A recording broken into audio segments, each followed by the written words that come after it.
Tell the truth. Information is power.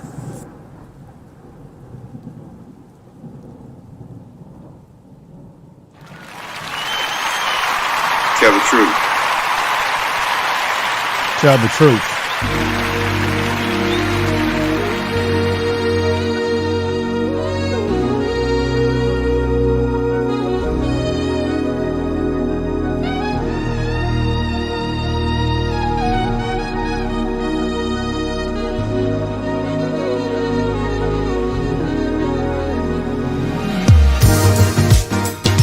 Tell the truth.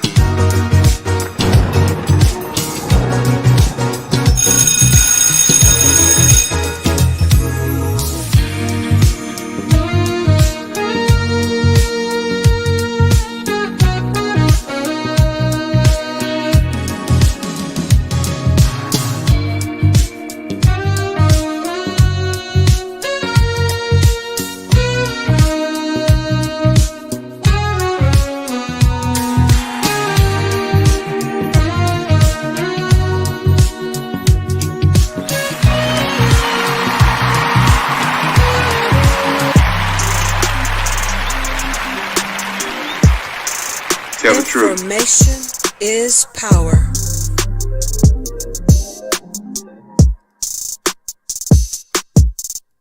Time's been moving slowly, so we already in too deep. Can't get no sleep on each other, heavy teasing all day, and when the sun sets, you asking me to come through quicker with you. Night turn to morning dew, then you lose control. The Information Man You Show don't wanna experience. go slow, for sure. We both already know your place is my place now. My place is your place, let's face it. Baby, you know all the places. BS3 Network, changing the way you watch TV. You are now tuned to BS3 Network. No one knows my places like you do. BS3 Network is now on Roku TV under BS3 TV. Download today. BS3 Network, changing the way you listen to podcasts. BS3 Network, changing the way you watch TV. Tell the truth.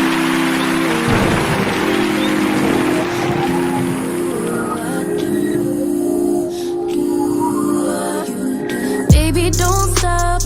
Got the key to the lock. We in our own zone. Make yourself at home. Get to know mine on the inside.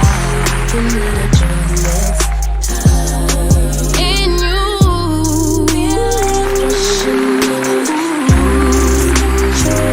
You don't wanna go slow. For sure. Tell the truth. We both already know your place is my place now. My place is your place, let's face it. Baby, you know all the places. Places. My place is your place. Your place is my place. Just face it. No one Tell the knows truth. my places like you do.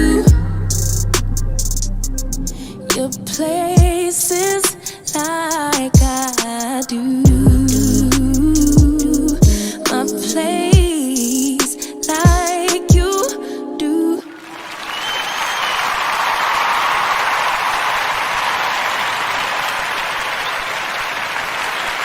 What's up, everybody? Peace. Welcome to the Information Man Show. Today, I'm about to present some information.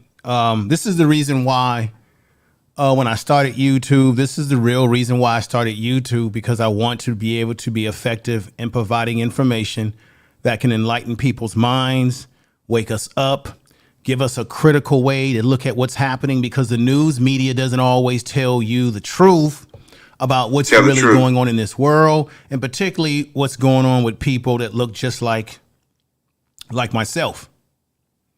And let me put this back up here. And so I'm very happy to present this information to you. Happy in the fact that it's information that could break open this case wide open and provide us with an opportunity to get justice for Emmett Till. Emmett Till has gone without justice for too long.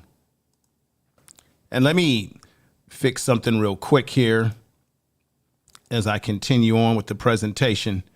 There's something I want to fix real quick. Give me about a minute here to see if I can fix the issue, and hopefully this will fix it for me. There we go. Border needs to be up there like so.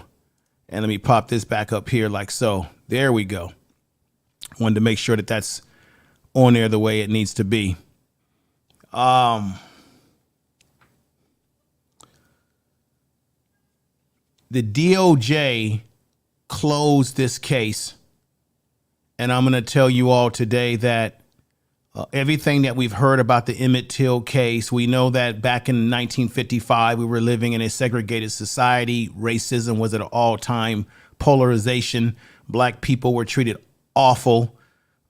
This was an ongoing occurrence. That's why I get sick of people who try to minimize the understanding of history and how that history still plays into how black people are even treated today.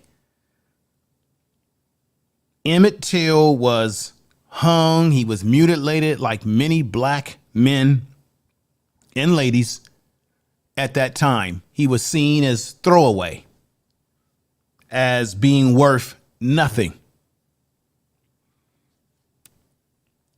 Thank you, D-Dub Gaming, for the $2 super chat. I really appreciate that.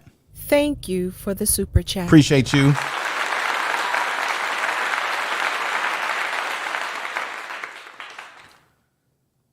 The thing that really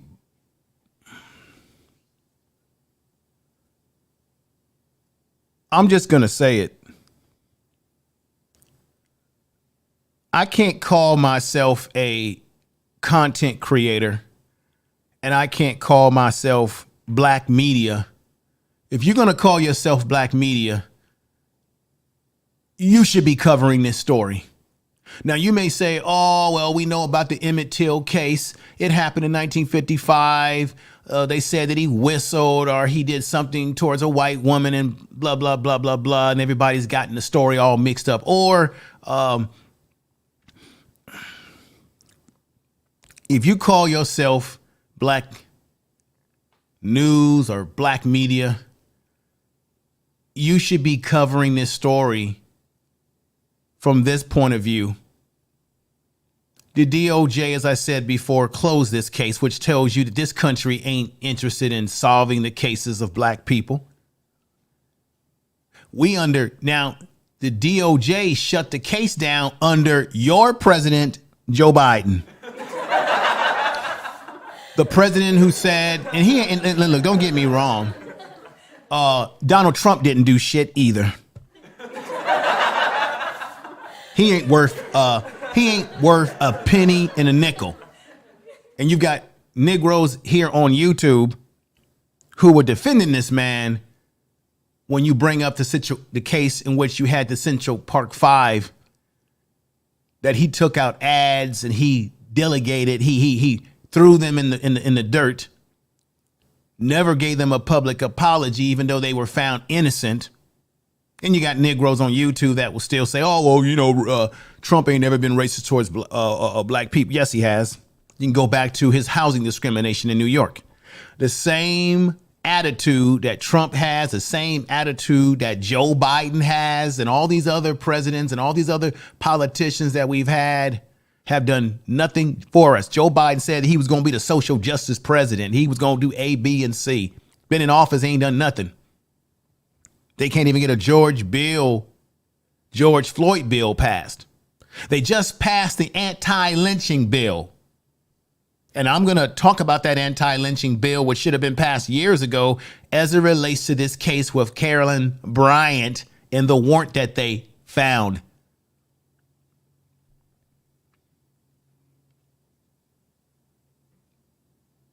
Under Biden, they shut the case on this, but now evidence has come out that there was a warrant for her arrest.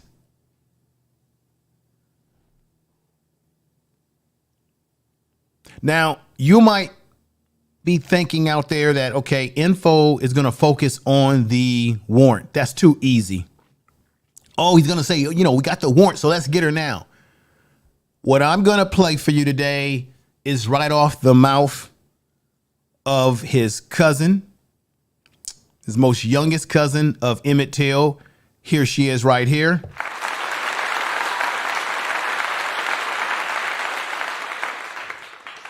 And hopefully that will come on through like it's supposed to. There we go. There we go. Boom. Make sure that come through. Sterling, Miss Sterling is a cousin of Emmett Till, and she's been at the fight with her family to bring justice to her cousin Emmett Till. This has been going on for about 66 years. The family wants this woman arrested. It was the family. It was the family. It was not the Department of Justice. Shows you how weak, how much of a joke the Department of Justice is, how much of a joke that they are. When the family was able to find the warrant for her arrest from 1955, but yet they could not arrest this woman for her nasty deeds. Tell the truth. Tell the truth. I'm going to play an audio that's a recent audio. It ain't an audio from years ago. It is recent, like just this couple of days ago, with an interview that she had with Joe Madden, Tell the Truth himself. Information is power. The Black Eagle. The things that she said in the interview, you probably have never heard before. She's giving you an inside scoop as to why Emmett Till did not get justice. It goes a lot deeper than what you think. And she's saying that them finding the warrant isn't the biggest issue. It's the issue that goes all the way to the DOJ. The very DOJ that shut this case down is the same DOJ that allowed those white men, Roy Bryant, the same DOJ, isn't it interesting? The same DOJ that shut this case down this year under Biden's administration is the same DOJ that had a lot to do with stopping this case from going forward in terms of charges being brought to Karen Bryant, her husband Roy Bryant, and a few others. And I'm going to give you all a small video review of this whole situation where you're going to hear his family members telling you exactly what they went through the night that they went to the home of Emmett Till when he was visiting from Chicago, how they took him out of the bed, how they abducted him, how they did their deeds. A lot of you may or may not know this. They did their deed to Emmett Till in a barnyard.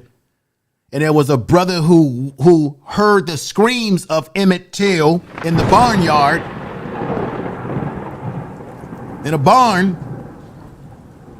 He said that the sound of what they were doing to him was so loud you could hear it. It was not only the racism of Mississippi, Greenwood, Mississippi, that plays a part in this, but the justice or the lack of justice that the Till family has not gotten, that Emmett Till did not get, goes all the way to the Department of Justice, But I got another one for you. Not only the Department of Justice and their lack of what they didn't do. But are you ready for this one? This whole thing goes as deep, ladies and gentlemen, to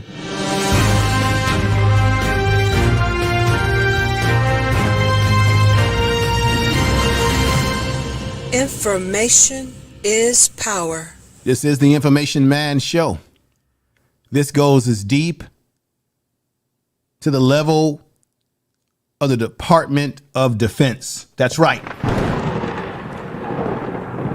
It goes that far.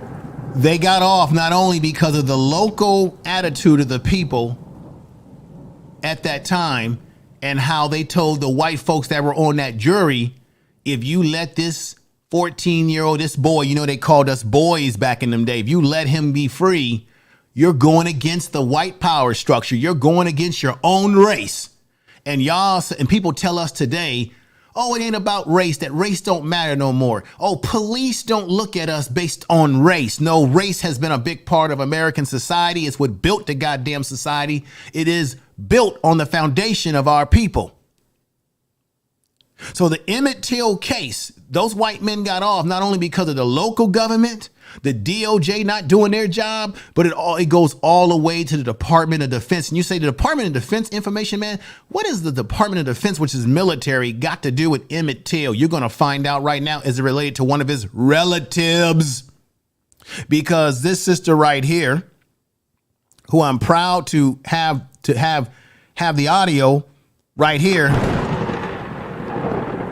Sister Sterling is going to tell you in a most powerful, revealing information that you probably have never gotten before, but you're going to get it here on the Information Man Show. So what I'm telling you, everybody, is why everybody's getting very excited about the fact that they found a warrant. It's bigger than the warrant. The cousin here, Felicia Sterling, said herself and the family that there's other things, dark things, or other evil things that's taking place that even trumps the warrant that not the police, not the Department of not the DOJ, Department of Justice, but even the family finding the warrant in the dust, in the attics, in the dust of an old building of some such of that nature. They've been at this for years now.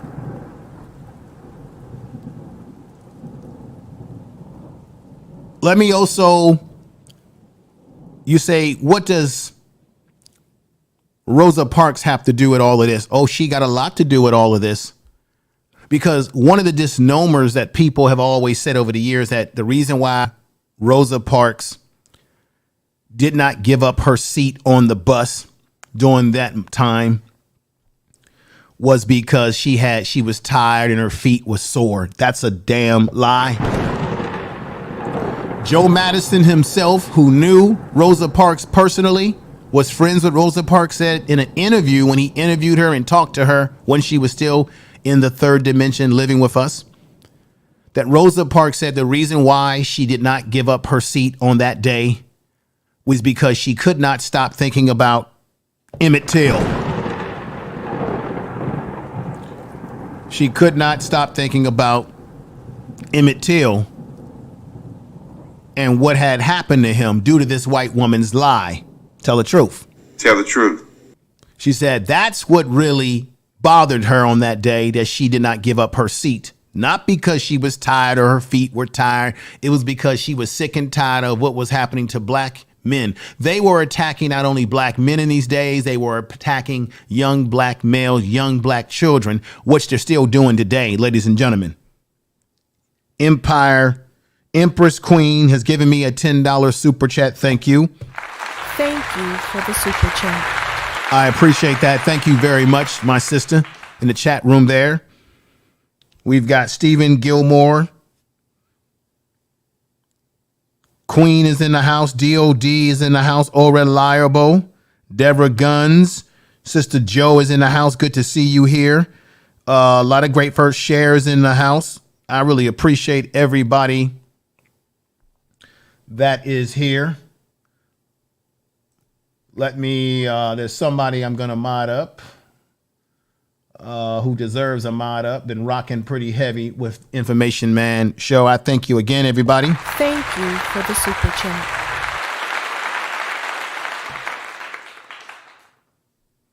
So Rosa Parks did not give up her seat because she was tired. It was because she was tired of what was happening to black males. And it was Emmett Till that broke the camel's back. It was Emmett Till, they say, that gave rise to what we call the civil rights movement. Before there was a Dr. King, there was a Malcolm X, any of these individuals, there was a Emmett Till. That's the fact. Let's just keep it real.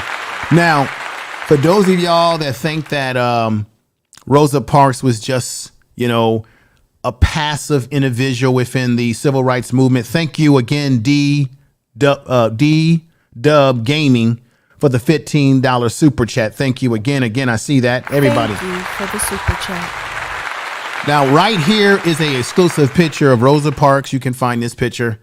And she's got posters of Malcolm X. She was down with some Malcolm X. See, they don't tell you about that. You can see there on that black and white picture, she's holding a Malcolm X. See, they don't tell you. They only in the news. This is why real black media is necessary. Okay? They're not telling us the truth about our own damn media. They're not going to tell us the truth about our own media. See, they're not going to tell you and me about people like Rosa Parks being supporters of brothers like a Malcolm X. They just want to make you think that, people in the civil rights movement that were into the nonviolence, they weren't down with other folks that had a different strategy. No, that's what they want to tell you. They want you to know one narrative and not other narratives. So I want y'all to see that once more again.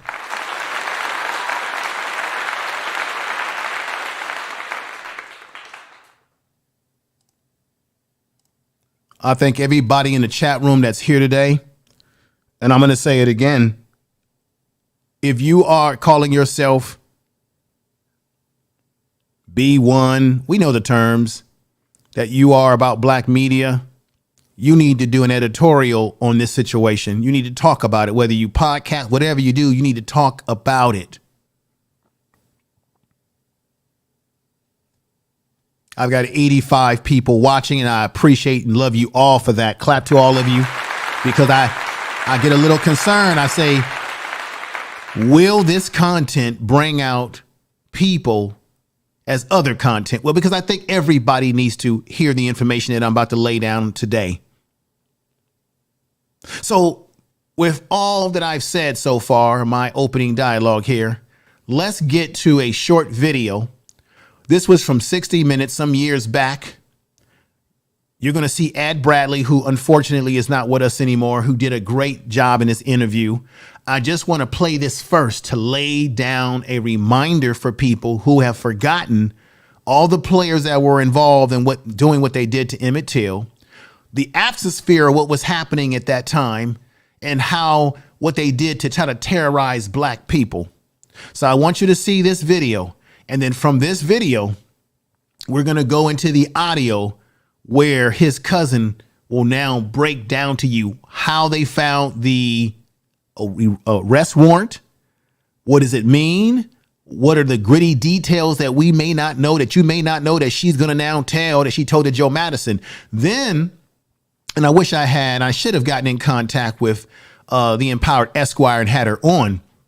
But I am going to play an audio from a brother who is a lawyer who's going to give you the legal perspective as to whether they can actually go out and give her this warrant. Let's clean up a few things right now. Some years ago, or maybe last year or whatever, there was this rumor going around that Carolyn Bryant, this is the white woman who lied on Emmett Till. Let me let you see what she looked like in her younger years. Okay.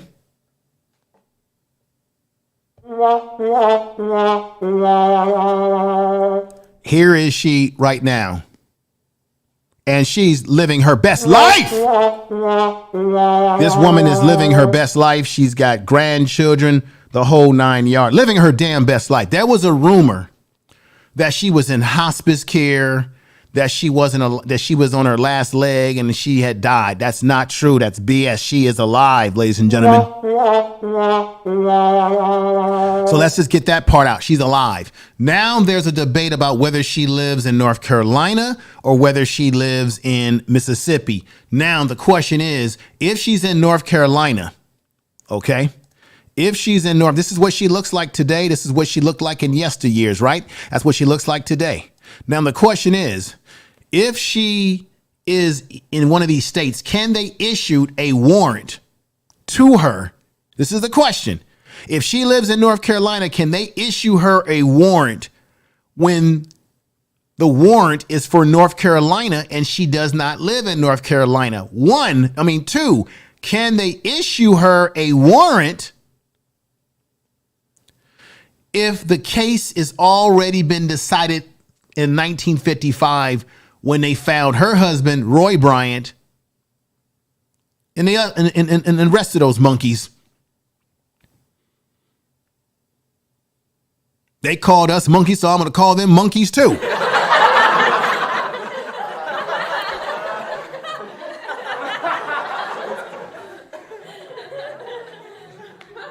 Can they still, is the warrant valid if those monsters were acquitted of all the charges of killing Emmett Till? So that's another legal question. And damn it, I should have had the attorney empowered Esquire on, but I've got a video of a lawyer that's talking about this that will give you some insight. So can they still charge her even though her husband and the rest of those monsters got off?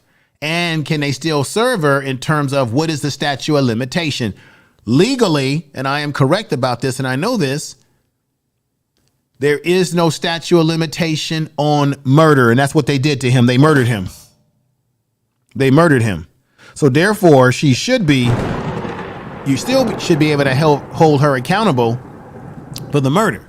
Now, the question again is, who would serve the warrant? Who in Mississippi has the guts and are willing, because Mississippi is racist as all get out, has a history of racism, and still ain't nothing changed, even though you have large population of black people there, of course. Who in Mississippi is willing to go to North Carolina and serve her the warrant? Okay. Now, can North Carolina act on a warrant to expedite her back to Mississippi if Mississippi asks the law enforcement in North Carolina to do so? Here's the other twist that you're going to get today by way of this sister right here, the cousin of Emmett Till. She says that from her information, her family said that no, she may not be living in North Carolina anymore, that she may just very well be living in Mississippi, I think the eastern part of Mississippi. She's somewhere living in that particular area of Mississippi. I think the eastern part of Mississippi. So if she is in Mississippi, they don't have to expedite her.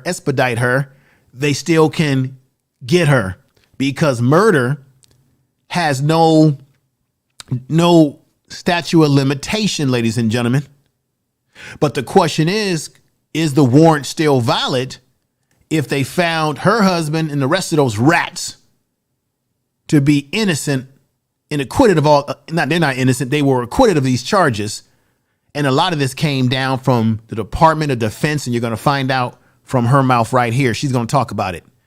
But for all that I've said, let's get to the history lesson right now. Let's get to a history lesson right now, ladies and gentlemen. So I want everybody who's here, all 96 of you,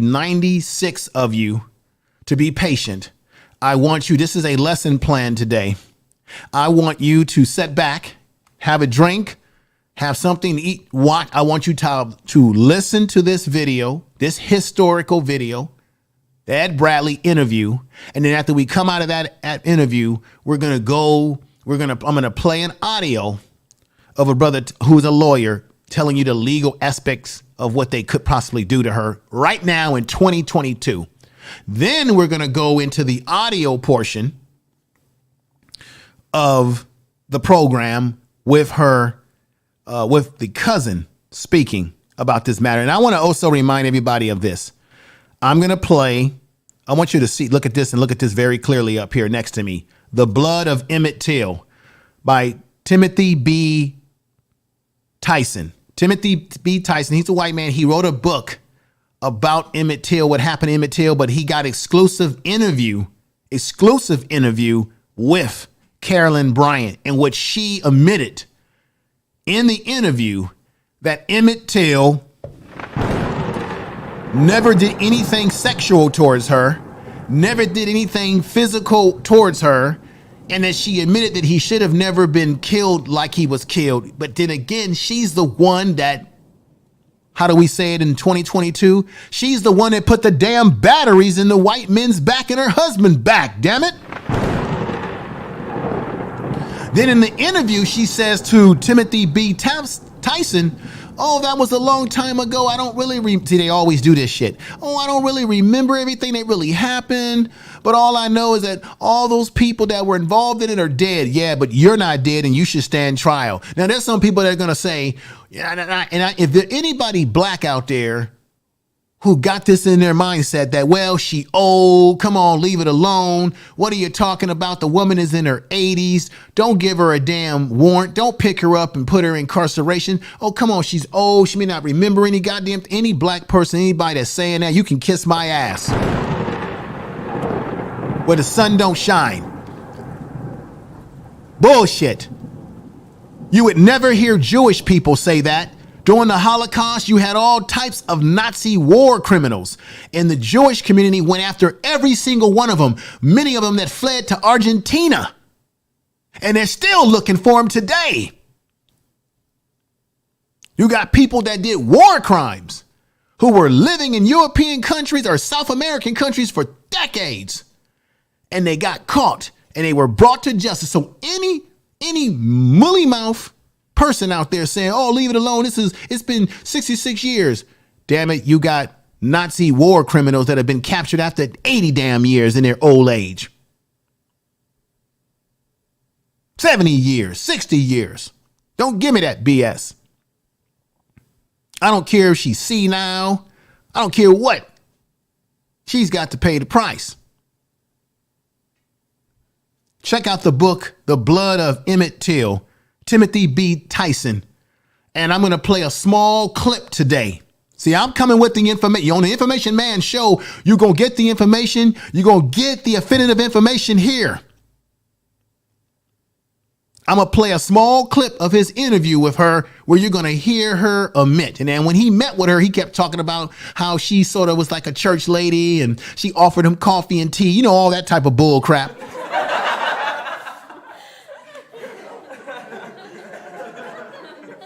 You're going to hear a small clip of her admitting that he didn't do anything to her. She lied. She set the batteries in their back. You got Rosewood. We know what happened in Rosewood. We know what happened in Tulsa, Oklahoma in 1921 because of a lie. This woman should not be allowed to walk around. She caused a lot of damage. So let's get some history here, shall we? Let's get some history here. And I hope y'all enjoy. I hope y'all learn something from this. Not enjoy, but learn something. I woke up and I looked. I saw two men standing over the bed with the one had a gun, which was J.W. Myler. I saw Roy Bryant. They ordered me to lay back down and go back to sleep. And they ordered Emmett to get up and put his clothes on. And my mother was pleading and begging with him not to take him. My dad was pleading with him. And my mother then at that time offered to give them money to leave Emmett alone. And Roy Bryant kind of hesitated, but J.W. Myler, he didn't hesitate at all. He didn't even think about taking money. He came there to take Emmett, and that's what he proceeded to do. Before taking Emmett Till out of the house,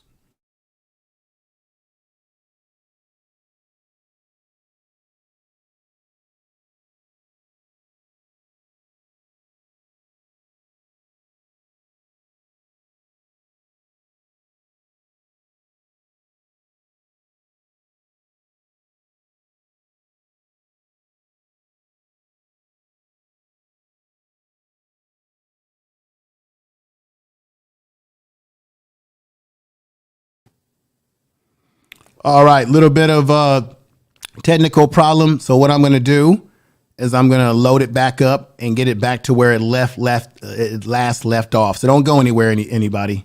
And I appreciate you all being here.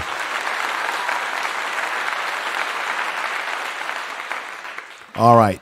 So it's winding up and we're going to get it started again. See how they try to work against us? One had a gun, which was J.W. Myler. I saw Roy Bryant.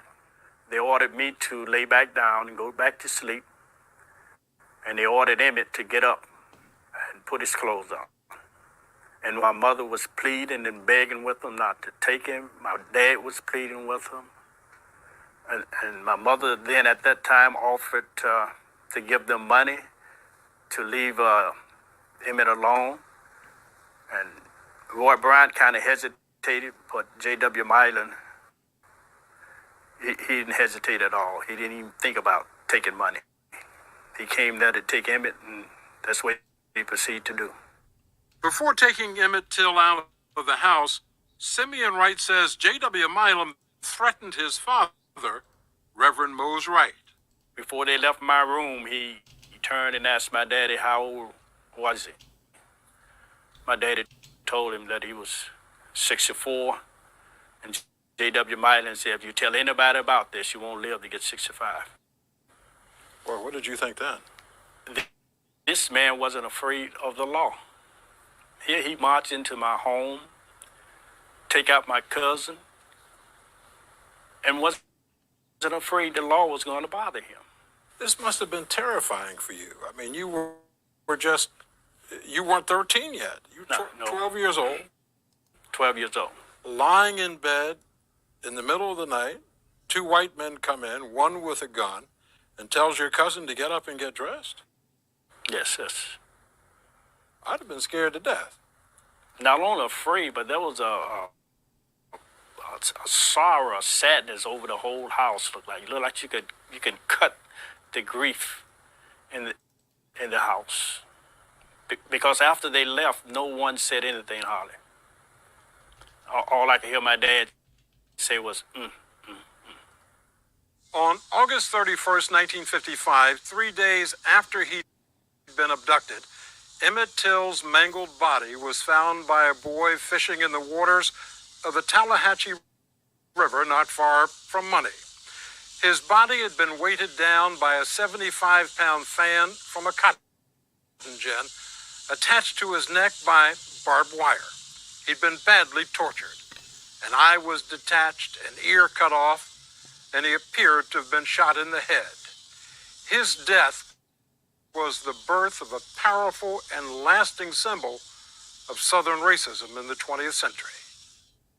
The local sheriff, H.C. Strider, a plantation owner and ardent segregationist, tried to have the body buried immediately in this small cemetery in Money, Mississippi, hoping no one in the outside world would ever find out what happened to Emmett Till. But Emmett's mother, Mamie, battled with Mississippi authorities and was able to have her son's body returned to Chicago so she could identify him before she buried him. Mamie Till was determined never to let anyone forget the brutal way in which her son was killed. She described the chilling story in one of the final interviews she gave before her death last year at age 81.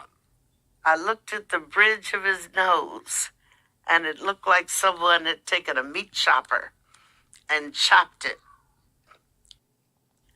And I looked at his teeth because I took so much pride in his teeth.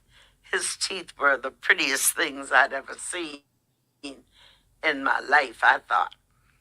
And I only saw two. Where are the rest of them? They'd just been knocked out.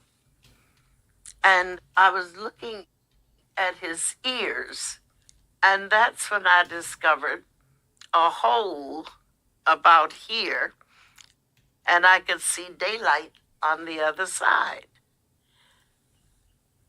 I said, now, was it necessary to shoot him? Some 50,000 people, nearly all of them black, turned out for Emmett Till's funeral in an enormous public display of grief and solidarity. Mamie Till ordered the funeral director to place her son in an open casket and permitted this shocking photograph of Emmett's corpse, which was published in Jet magazine and seen across the country. Advance toward the group. It ignited protests, civil disobedience, and backlash that would consume the South through the 60s. I said, I want the world to see this. Because when people saw what had happened to this little 14-year-old boy, they knew then that not only were men, black men, in danger, but black children as well.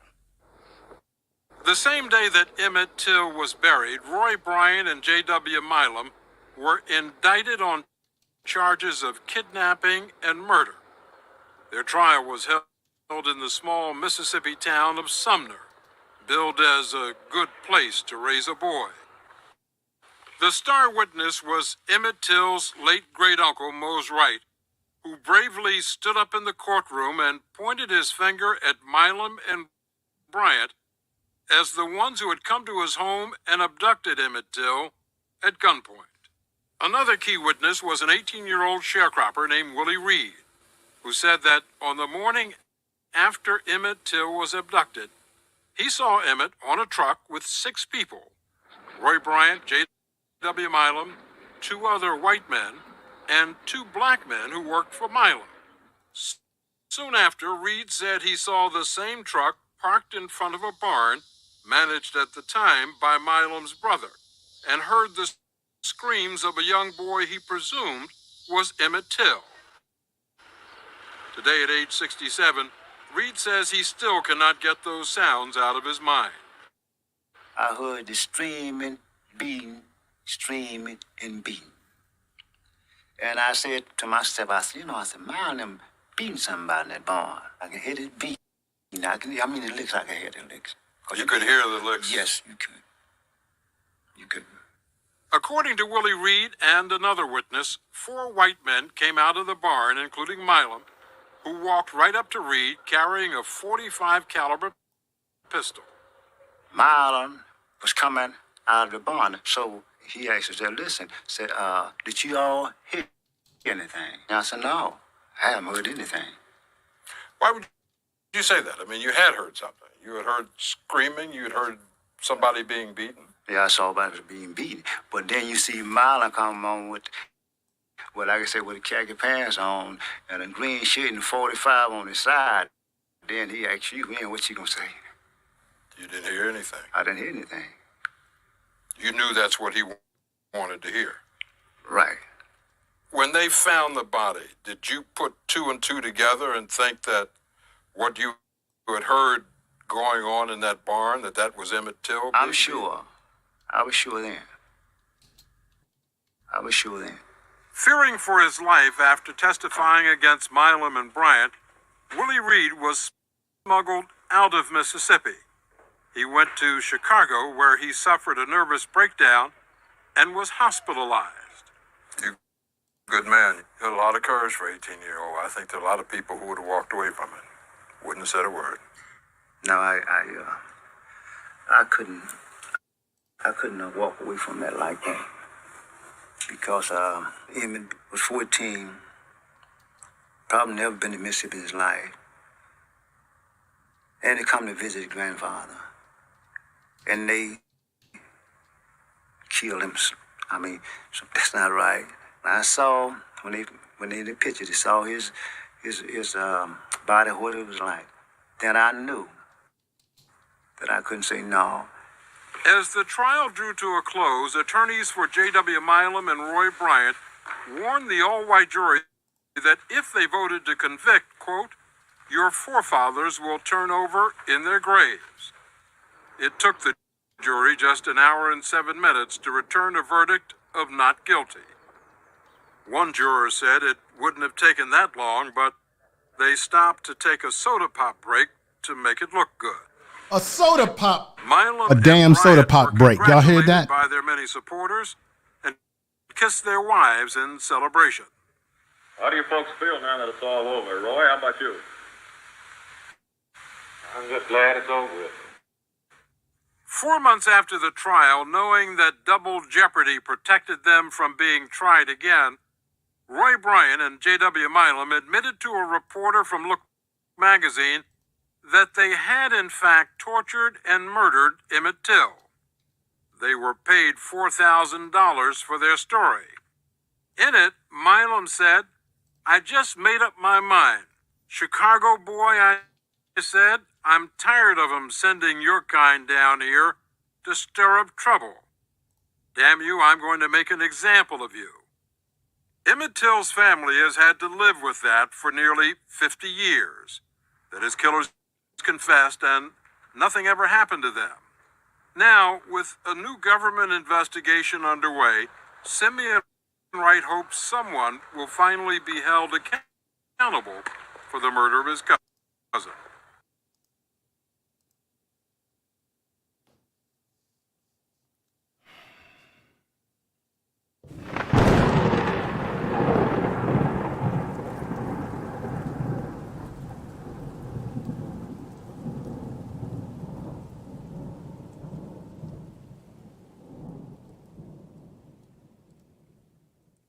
I thought it was important for everyone to see that again as a reminder of what we're talking about here today.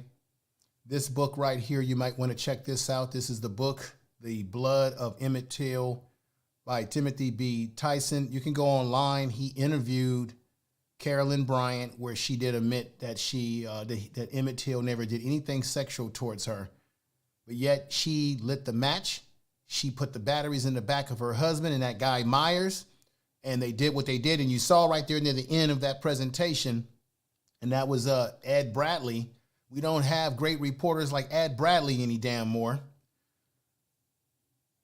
He's with the ancestors. You see right there, they admitted to a publication that paid them that they did take Emmett Till's life.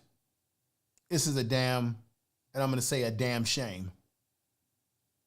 Before I get to the meat of my presentation, because the real presentation will be the actual words that you will hear from his cousin telling you some things that you've never heard before as it relates to this case.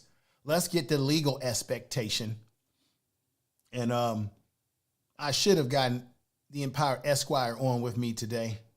But what I've done is I have found a brother who is a lawyer who's being interviewed on a news program, and he's letting you know what they can currently do in the year 2022 as it relates to that warrant that was issued but never took place. And you're going to find out. See, there's a lot that I want to say, but I'm going to let the cousin say it.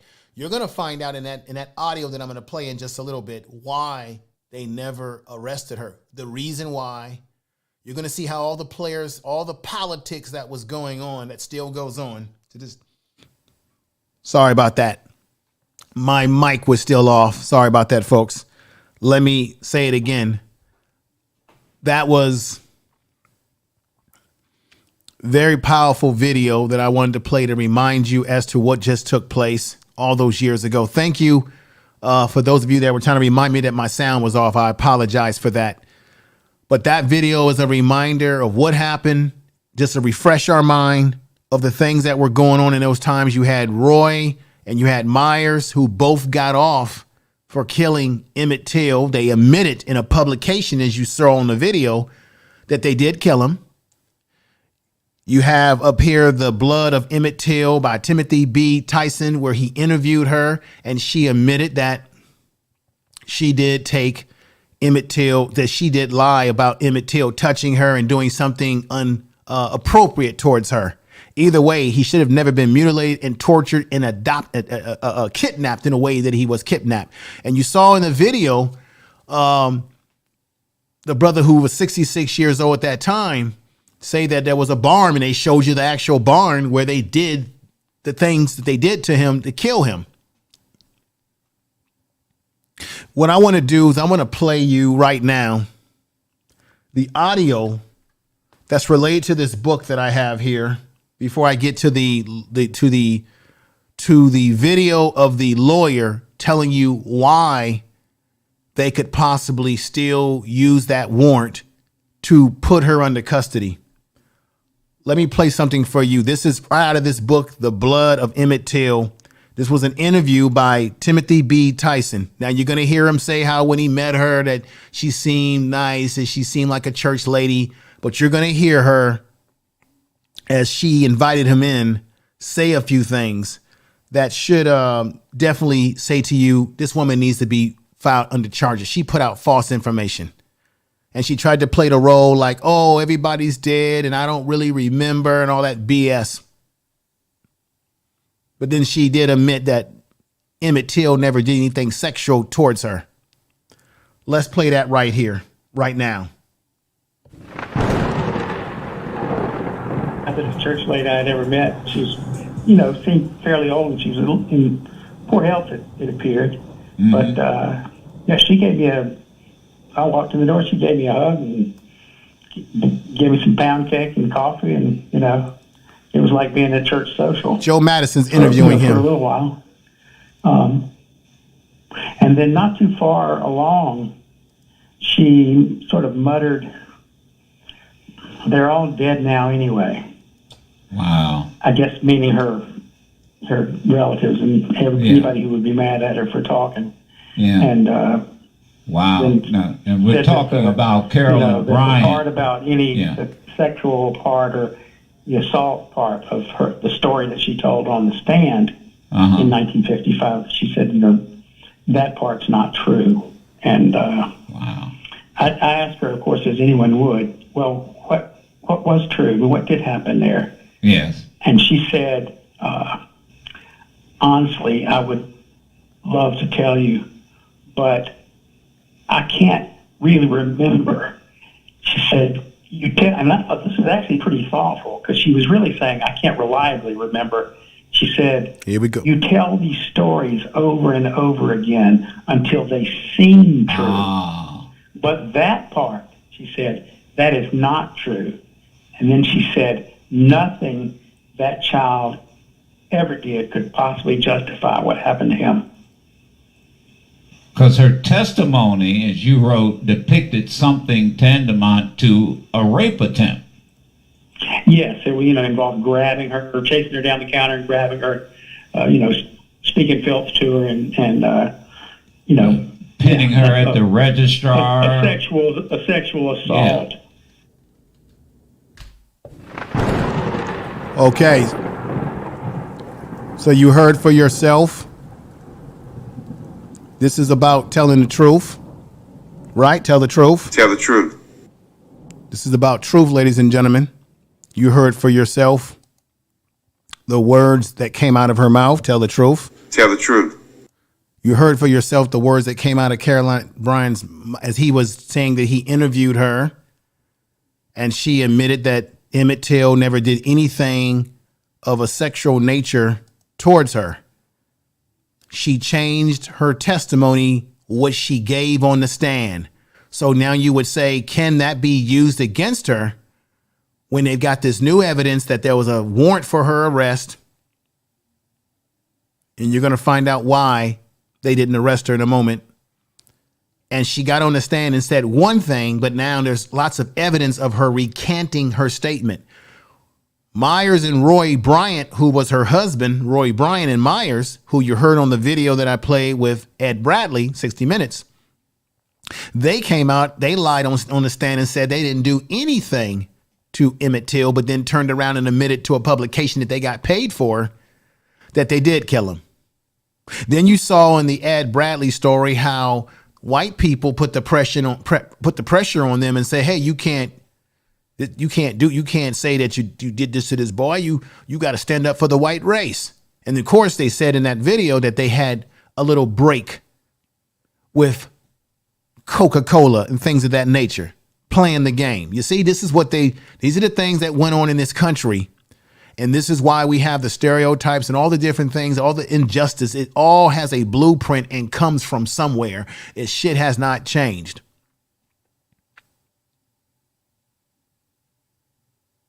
Now, let me play you the video of the lawyer. And let me say to my man, Mita and I, brother, I got your number. We'll be giving you a call after the stream is over today. What's going on to you? It's funny that I see you in the stream, man. 06 to you. I was just thinking about you today. So I found the number. I got the number. I'll be calling you. I'll try to call you after I end the stream if it isn't too late for you in your time zone, or I'll call you tomorrow. I'll call. And I'm going to keep it real with y'all, too. I know everybody out there is getting ready to celebrate or are going to go out tomorrow, and you're going to have your barbecue and you're going to have your drinks and all of that. 4th of July. I don't celebrate 4th of their lie. I've done videos on 4th of July. I've done videos on the Star Spangled Banner and what the third stanza and what the third stanza mean as it relates to the song being about killing black people. That's why we should have all been supporting Kaepernick, because Kaepernick was standing up for something in terms of what he did at that time before he got the bag with Nike. The song has nothing to do with us. Matter of fact, it's a disrespect to our people. The man who wrote the song was a racist, a slave owner, and the song had everything to do about killing black people, taking our lives. So in the 4th of July is really the independence of Europeans in this country from Great Britain. Once they got their independence, they turned around and you know what they did to us. So 4th of July, enjoy your family, enjoy whatever, but just keep this in mind, everybody. That 4th of July really doesn't have anything to do with us. All you got to do is look at what Frederick Douglass said. He said it in his letters in his speech that he gave. And I did a video on this, and I'll be putting that video out in the community tab and spreading that all out tomorrow. That's an old video that I did from some years ago. Okay. So, and you say, what does this have to do with Emmett? It all goes hand in hand because they've never seen us as true Americans. That's what it has to do with Emmett Till. And the fact that this woman has not been arrested to this very day. And you would think that more of our black politicians, our do nothing black caucus, and all these other folks would be beating the drum a lot heavier than what they have over the years. The Till family has been at this for over 66 years, from generation to generation, trying to fight this, like Sister Sterling. Let me play this video right now from the lawyer so you can get the legal perspective here. Well, let me do this. Let me give some respect to people in the chat room. Let's go with some chick named Star. Thank you for being here. Pretora Afro is in the house. Thank you for being here. Hakeem is here. Empress Queen RY is in the house. Yalpo is here. I'll be interviewing Brother Yalpo. He's got a book that he's come out with called Melanin, and I'm looking forward to interviewing him at some point very soon. We got Queen in the house. We got another sister, Queen. We got a lot of queens in the house. A lot of sisters with the name Queen. We got Queen in the house saying, if anything, she was probably attracted to Emmett. Interesting. Well, you never know, because you had a lot of white women during that particular time that did have attraction to black men. You can go back to the plantation days where, you had the Mandingos, all that kind of stuff, where you had the white woman who was the wife of the so-called overseer or master who was messing around with the black man in the slave corners. That is true. It does happen. Tell the truth. Let's see. Let me see right here. We got Yo Boy Smooth. Hey, what's going on, my man? Yeah. And we got Lions Den in the house. My man Lions Den, we've been rocking for a long time over the years. Lions Den, a.k.a. Trey X. Thank you for being here, brother. We got a.k.a. I'm bad with these names, but you know how it is. Bear with me. We got AKA MMMA Fan 3 in the house. If I can make these things out, we got Malik. I'll go with Malik OG because I can make that out. What's going on, Malik, brother? Thank you. Hey, did you come over? Did you come over for Brother Sanchez channel? Because I know Brother Sanchez was talking about me yesterday. That video about Steven Jackson going back to the old block. I might do something about that because I think that was ridiculous how he was out there like that. How about go out there, Steven Jackson, and help the community, help the brothers from not taking each other's lives? How about that? Instead of glorifying the gangster culture by sitting out there talking about I'm here at old block. How about teach them something? Provide a program to get them out of their circumstances. We sitting up here glorifying nonsense. Hakeem, if I'm saying the name correctly, says, my pleasure, gave me a $10 super chat. Thank you. Thank you for the super chat. All right. I would play the super chat music, and you know how we do that, but I just think I want to stay on point right now. We got Cher, who is newly a welcome to the mod house. Welcome to the mod club. Wait a minute. We got the lovely Tiffany Jackson here, always rocking strong with me. We've got the George Makem experience. And let me do my commercial right now.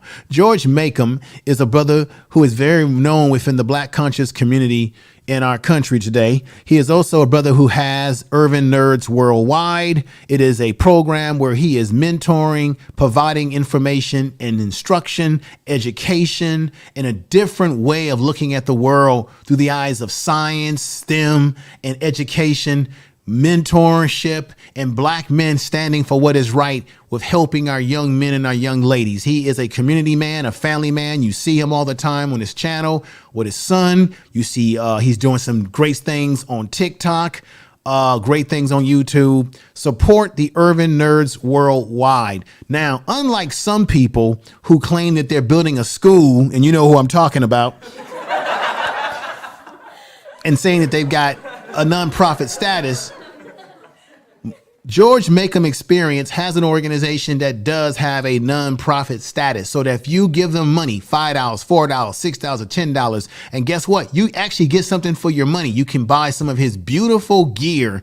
We're talking about Urban Nerds Worldwide gear, t-shirts, hoodies, the whole 9 yard.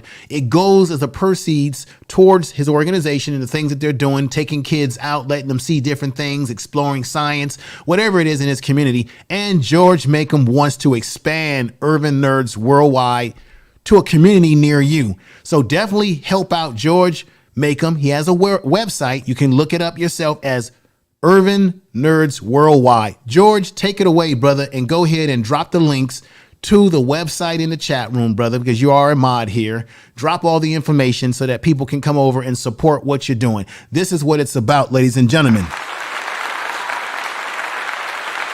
That is my commercial sponsorship for Brother George. All right. So let me go down here. We got Kindred in the house. We got BX Beefing in the house. George is doing some great things, folks. And I gotta give a shout out. I gotta give a shout out and respect to Brother Q Butter, because Brother Q Butter had a graduation at his Zynox school, at the school just a week ago. He had a graduation. So we just want to definitely give respect to Black men who are really doing actual, real, tangible things, right? Besides sitting on YouTube and talking about the community is burning down. How about we build up the diamonds in the rough? You're not going to be able to save every Black person, but there are some diamonds in the rough that you can mold into something incredible. So that's my perspective that I have on that. Now let's go to the lawyer without further ado and let you hear what he says before I get to the meat of the content today. Thank you, all the folks that showed up. I'm very proud of everybody for this particular type of content. And here goes the report right here. We're joined live by Jason Keith with Keith and Associates. So, Jason, the Till family wants law enforcement to serve Miss Carolyn Bryant Donham with the current warrant. Could this actually happen? Actually, it actually can happen. The warrant was actually issued in Mississippi, and assuming that the warrant hasn't been dissolved and that it's still active, the warrant actually should and could be served by North Carolina law enforcement officers. So there's not a statute of limitation on that case then? Mississippi law governs, but for the most part, generally no.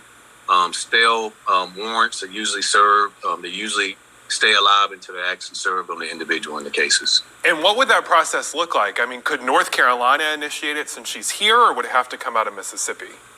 So what would generally happen is Mississippi would send a warrant to North Carolina. North Carolina will respond by issuing a warrant on behalf of Mississippi upon Ms. Donham, because Mississippi is the actual issuing state that actually wants Ms. Donham to actually report back and potentially be held accountable for crimes. So a lot of people are talking about this. Is there any notable civil rights case in which someone was brought up on charges that happened 70 plus years ago? Well, in terms of civil rights, there are, but more specifically, it's not uncommon. I mean, you can think about Holocaust cases, and you can think about other cases where there are older cases, there are older crimes, and new evidence has resurfaced, or the original warrants were never actually served on individuals. So it's not uncommon. Old cases that potentially they never were actually brought to trial for have actually been tried, and warrants have actually been served on individuals in the recent years. So it's pretty common, actually. So lots of people on social media I've seen have been saying, who do we need to reach out to and lobby to get them to actually do this? Good question. But keep applying pressure to the legislature and the people and the officials in Mississippi. North Carolina is not going to actually respond to a warrant or execution of a warrant unless Mississippi asks them to. If the warrant is still alive, it hasn't been dissolved, it's still, if the warrant is still there, they can just ask law enforcement officers in North Carolina to serve it, and they will actually serve Ms. Donham and potentially have her arrested. Well, lots of interesting perspective, and we're so lucky to have you here today. Thank you.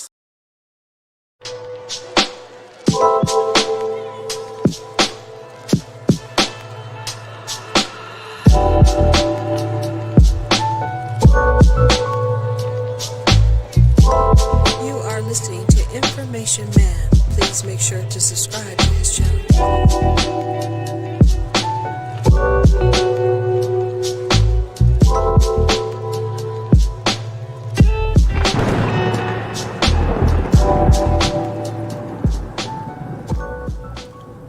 Okay, ladies and gentlemen, as you heard there, sort of a little bit of what I've said too.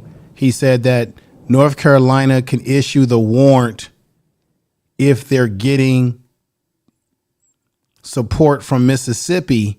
If Mississippi and their law enforcement says to North Carolina, we want you to serve this warrant that comes from North Carolina, they could very well do that and expedite her back to Mississippi. However, the next part of evidence that I'm about to play you is the exclusive interview with the living young cousin of Emmett Till, Felicia Sterling.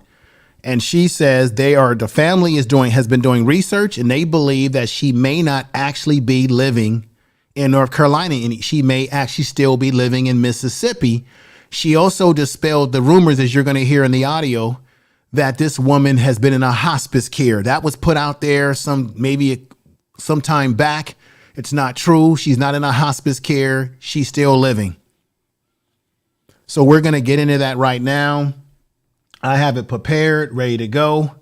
And everybody out there who's been rocking, you all surprised me today to come out for this particular subject matter like you have. Because I know this is not a subject matter that everybody wants to hear, because it brings back bad experiences from the past that people don't want to deal with, because a lot of people say, hey, just move on from this kind of stuff. Don't worry about it. Right. It happened many years ago. Why are you guys talking about this? No, because this stuff is repeating. You just had a black man who got shot he got shot at 90 times and got 60 bullets, I believe. There's also a case that I'm going to be looking at about a black man who they're claiming hung himself in a playground. And the family, I looked at the video, the family said when they found his body, his feet were to the ground. And they're saying, how could he hang himself on monkey bars if his feet is to the ground unless someone did something? The family believes that he was killed elsewhere and his body was brought there. So what I'm saying is we're still being mistreated. And let me also say this. We got to stop doing harm. And I know, George, you can appreciate what I'm about to say. We have to stop doing harm to each other. All the stuff that's happening in Chicago, the things that's happening where black people are doing harm to each other, we've got to stop it. We cannot afford to be taking ourselves out of here. Violence towards one another.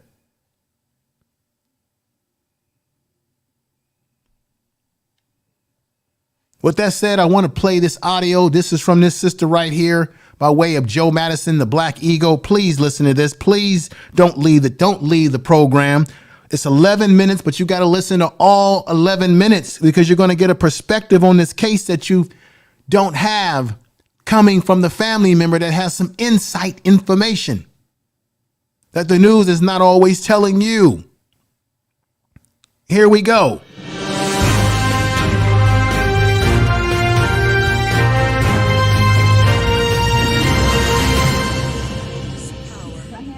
Thank you all for reaching out. Yeah, let's start at the beginning. How did this all come about? Finding this warrant.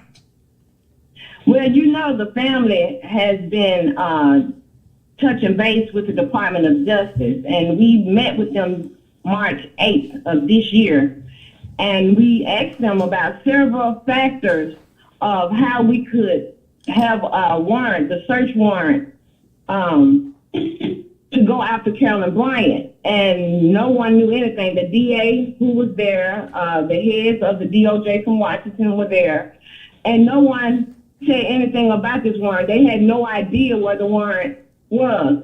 Keith Beauchamp and my cousin Deborah Watt with the Emmett Till Legacy Foundation had come down last week. And let it be known, Keith Beauchamp has been looking for this warrant probably for the last couple of months, and they finally found it last week. Where did they find the warrant? In Leflore County. Where? Leflore County Courthouse. Where? Basement? Where? Yes, sir, in the basement. Yes, sir, in the basement. In a file? In the basement. A box or what?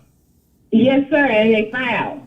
Okay. In a file, put away in the bottom of some drawers. Mind you, when you go to this courthouse, right, files are from the top floor to the bottom floor, and things are just thrown everywhere.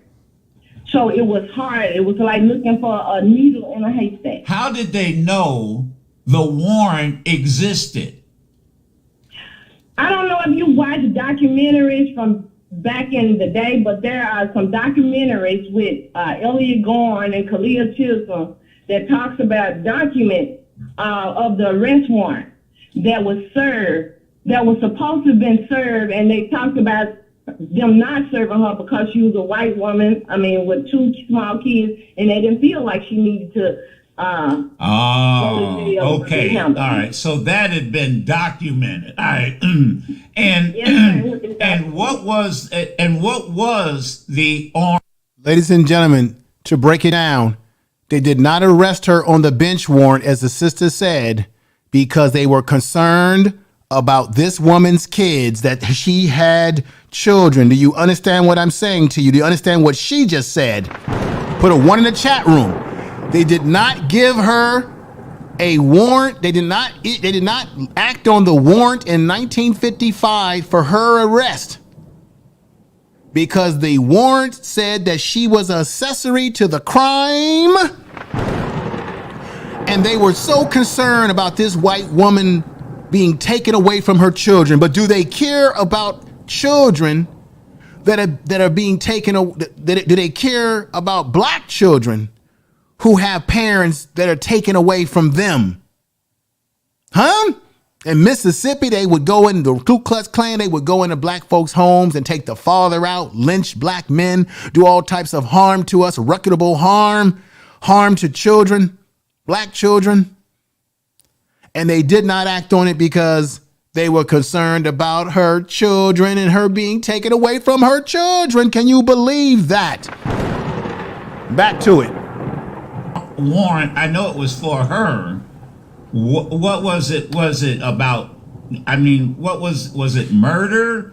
Complicity? Nappy Yankee, thank you for the super chat, brother. Peace to you. Peace to you. Nappy Yankee, check out Nappy Yankee's channel too. He's doing great things over there, but the super chat is much respected. Let's get back to it. What?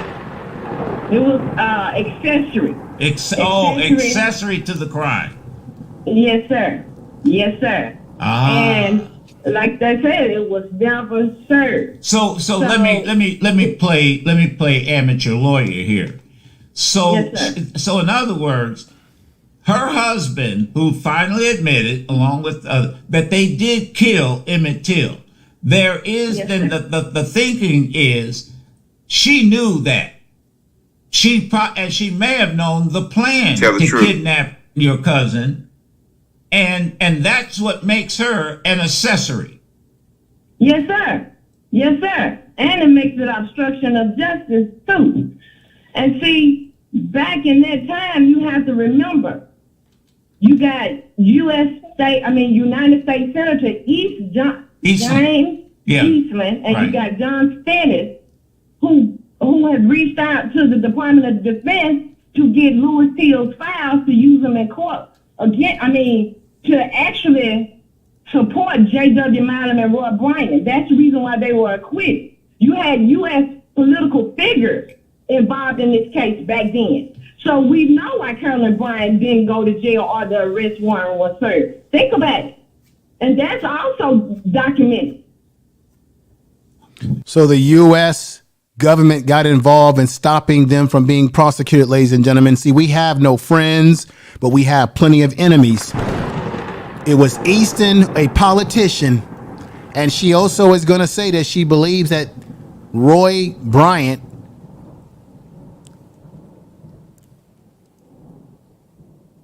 Carolyn Bryant's husband, they may have been related to Easton or one of these politicians. Oh, the plot gets thicker. It gets thicker. Here we go. Now, so the question, now that you have it, your intent is to what? Have somebody serve the warrant to Carolyn Bryant Donham. What's the argument? You just said what the argument's for. What are you hearing is what would be the difficulty? What we're hearing is it is supposed to be past the time that they can serve the warrant here in Mississippi, and the DA hasn't said anything about serving the warrant because, like they said, a statute of limitations has supposedly run out on the warrant. But quite naturally, like I said, we are here pushing it. I'm under the impression, I may be wrong, that if the warrant is the fact that she's being charged with being accessory to murder, then murder doesn't have a statute of limitation. That's right. Yeah. So you still have the state of Mississippi that does not follow federal laws or even agree with Supreme Court rulings. Think about it. This is a state that goes on state rights, that follows state rights instead of what Supreme Court laws say must happen. So Mississippi really try to have their own jurisdiction of how they have the cases. It's just like the case when the federal government had come down for Emmett's murder. They send them back. Mississippi sends the federal authorities back to Washington. Yeah. It's the same way with this warrant. If they can get away with not executing this warrant, that's another win for the state of Mississippi and how Mississippi handles everything. That's why we're laughing everything, because they actually get away with this type of thing. That's why Carolyn Bryant was never charged and gone to jail. We have been asking for this lady to have been charged, to be at least come to trial, to testify. And no, all because this is political. It's political. I mean, yeah, I got you. It's political. Priscilla Sterling is Emmett Till's cousin, lives in Jackson, Mississippi, and she and family members are advocates for continuing the investigation into their cousin's murder, and she is with us. Where is Carolyn Bryant Donham right now? This is the part that I want you to hear when they say, where is she? Is she in Mississippi or is she in North Carolina? Let's get at it. Now, I understand she's living in North Carolina. She's about 80 years old. What else do you know? Well, Mr. Madison, we hear that she is in North Carolina, but we hear that she's actually here some part of Ruleville, Mississippi. And then we heard stories way back to say that she was in hospice when that was not true at all. So as far as we know, she's here in Mississippi, up in Ruleville, Mississippi, in that area. Anybody in the chat room knows where Ruleville, Mississippi is? Is that East Mississippi? Anybody from Mississippi in the chat room? If you are from back there, you're familiar, break it down. She said Ruleville, Mississippi. This is where this woman is hiding. I'm gonna move this audio up just a little bit so y'all can hear that again. And she is with us. Where is Carolyn Bryant Donham right now? I understand she's living in North Carolina. She's about 80 years old. What else do you know? Well, Mr. Madison, we hear that she is in North Carolina, but we hear that she's actually here some part of Ruleville, Mississippi. And then we heard stories way back to say that she was in hospice when that was not true at all. So as far as we know, she's here in Mississippi, up in Ruleville, Mississippi, in that area. Ruleville? Anybody know where that's at? And people, and what is this rumor? People have laid eyes on her. Here's some part of Ruleville, Mississippi. Let's hear that again. Carolyn Bryant Donham right now. I understand she's living in North Carolina. She's about 80 years old. What else do you know? Well, Mr. Madison, we hear that she is in North Carolina, but we hear that she's actually here some part of Ruleville, Mississippi. Is anybody in the chat room know where Ruleville, Mississippi is? If you do, break it down. Maybe even if you are a modded up person, put a link in the chat room where people can click into that and take a look at Ruleville. I don't know anything about Mississippi because I've never been there. Don't have no desire to be in no place called Mississippi, given the history. But maybe somebody in the chat or somebody out there listening has an understanding of this geographical area in Mississippi. I won't stop this. I'll let it continue. And then we heard stories way back to say that she was in hospice when that was not true at all. So as far as we know, she's here in Mississippi, up in Ruleville, Mississippi, in that area.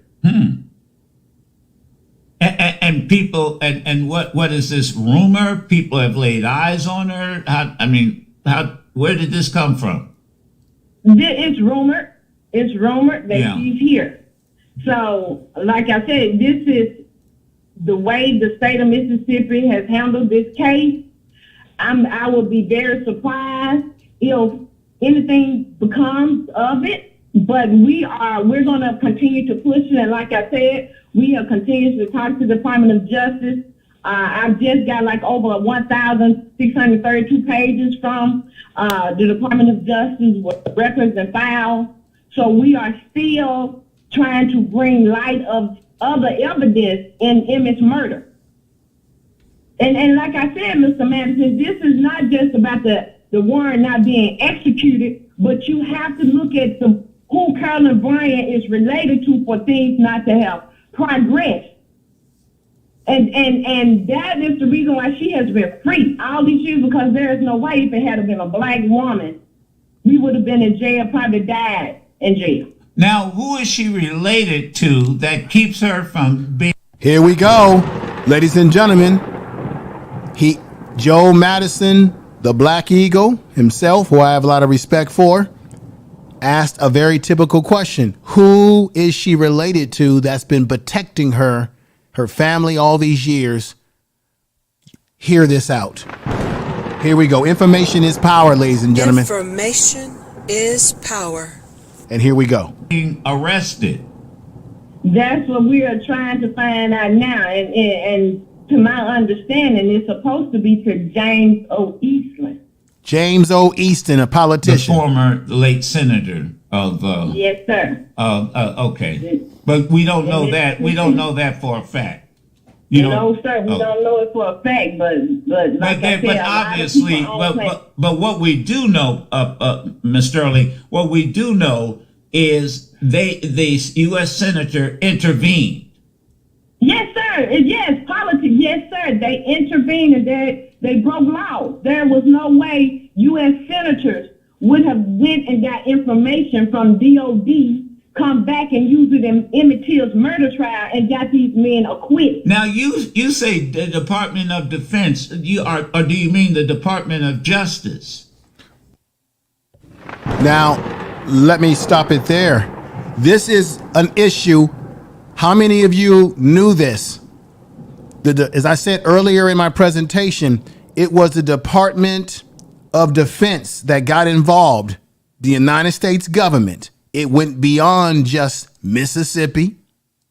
It went beyond just places like the local Mississippi and the local politics. It went as high up to Department of Defense, even beyond Department of Justice. And what she's saying is that they were protected by something a lot higher in power in terms of political power that protected her husband and all those white men. What the hell is the Department of Defense doing involved in an Emmett Till situation? See, how many of you out there knew this information? As I'm going to continue playing it, put a 1 in the chat room if you knew it. If you never knew it, put a 2. I'm going to move it back just a little bit, and we're going to hear it all the way through. They broke laws. There was no way U.S. senators would have went and got information from DOD, come back and use it in Emmett Till's murder trial and got these men acquitted. Now, you say the Department of Defense, or do you mean the Department of Justice? No, sir, the Department of Defense, because Louis Till, Emmett's father, was in the military. And he was supposed to. Yes, sir. So what they did was when they got records and said that he raped a white woman and 2 Italian women and murdered one. So that you come back and in the trial, they used it. And they used that. Because they used that. That was the charge of Emmett Till's father. Yes, sir. Who, by the way, was executed. Ladies and gentlemen, as you get the breaking news, how many of you knew that Emmett Till had a father that was in the military? And they threw some charges on him as it relates to whether he had, I'm going to use the R word, whether he had R'd some women. They eventually executed Emmett Till's father. This family's had has had a lot of tragedy, and that they were using that situation to intervene or interloop into the Emmett Till situation. Again, this woman right here, Carolyn Bryant, who's still living her best damn life in somewhere in Mississippi. Mississippi, North Carolina, whatever we want to call it. She has not been brought to justice. They have found a warrant from 1955, which is based on death of Emmett Till. Can they still serve it? Yes, they can, because there's no statute of limitations on murder. The cousin, Felicia Sterling, is saying that this woman must have been very highly connected, and they used the father who they executed and him being accused of something sexual towards women against them in the Emmett Till case and not making sure that Emmett Till did not get justice. The Department of Defense got involved. She said it was political. Which is why I said in the beginning, this is bigger than just them finding a warrant, ladies and gentlemen. It's a hell of a lot bigger. Let's go on as I slide this back just a couple bits and let's hear it again. Italian women and murdered one. So that you come back and in the trial, they used it. And they used that. Trial. Because they used that. That was the charge of Emmett Till's father. Yes, sir. Who, by the way, was executed. Who was executed and lied on because that didn't actually happen. And wait a minute. Whoa.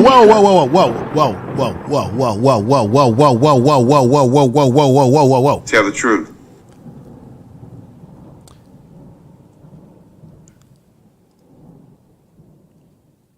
This sister right here, who is a living relative of Emmett Till, the Till family,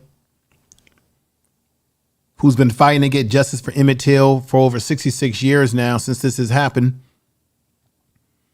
She said that the father of Emmett Till never did the things that they accused him of. And you know, back in those days, they accused black men of all sorts of things when it came to white women. She said one woman was Italian. Black men were killed in this society for just a woman claiming, a white woman, a European woman claiming he looked at me wrong. He blew a kiss at me. He whistled, as they said about Emmett Till. Matter of fact, that's not true about Emmett Till. Listening to one of his uncles, Emmett Till actually had a speech problem. He actually had some other issues, which is why he kind of whistled. I heard an interview about that. So this whole notion that he whistled at her, and you heard the other clip that I played where Carolyn Bryant, in an interview that she did with Timothy Tyson on the book of The Blood of Emmett Till, said that she admitted that Emmett Till did nothing sexual towards her. So that tells you right there that the whistle, all that she testified to, was a lie. She admitted that it was a lie. He did nothing sexual towards her. He didn't whistle towards her, any of that sort of stuff. That means that all that stuff is a lie. And now they chumped up lies on Emmett Till's father, who they executed, to use against Emmett Till's family in the murder trial, which Roy Bryant and Mayhem got off on. Mahler, or whatever the hell his name is.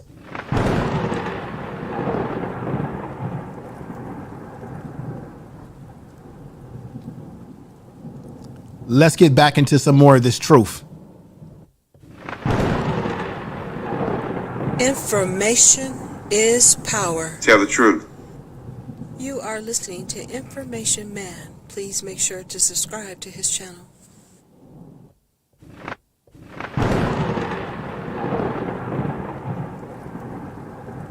From the Department of Defense said that her husband died of willful misconduct. Never stated how and why he died. She didn't find that out until the murder trial of her son.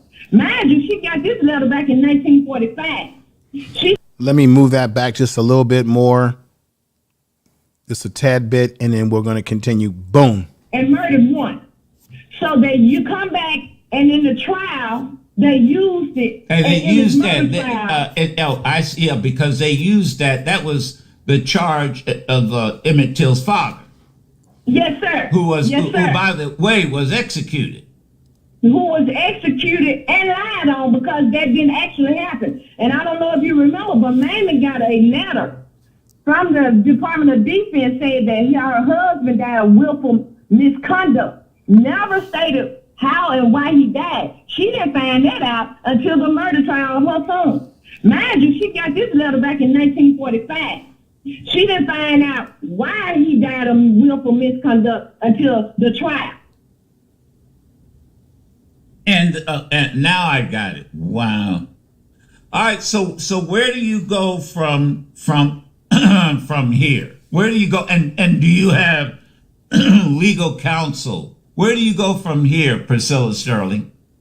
Yes, we are. Yes, we do have legal counsel, and to push the warrant, to make sure the warrant gets executed, and if not, they have to give us a good.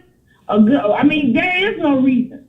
We just have seen how Mississippi has handled this case, and not only Mississippi, but you had, like I said, United States Senator Eastland and John Stennis in Washington who made this happen. Right here in Mississippi. So this is bigger than an arrest warrant not being executed in the state of Mississippi. All right. Did you hear that, ladies and gentlemen? She said that this is bigger than a warrant not being issued. This is very, very, very, very, very, very, very, very interesting. The cousin of Emmett Till said that this is bigger. I know a lot of us, when we heard that there was a warrant, people jumped on that. People are jumping on that aspect and saying, she's saying that it's bigger than the warrant. Because even though they issued a warrant in 1955, they had no reason to arrest her because they were focused on the fact that she was a mother and they were concerned about this white woman being taken away from her kids. Even though they have taken black women and black men away from our children in this country for decades, they have done everything to break up black families. These social departments in this country have been the biggest, as Malcolm X said in his autobiography, the social departments in this country have been the biggest culprits of breaking up black families.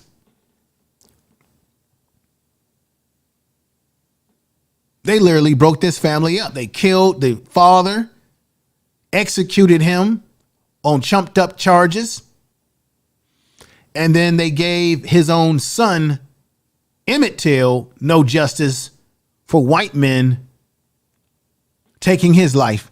I want you to hear this little part again. It needs to be heard again.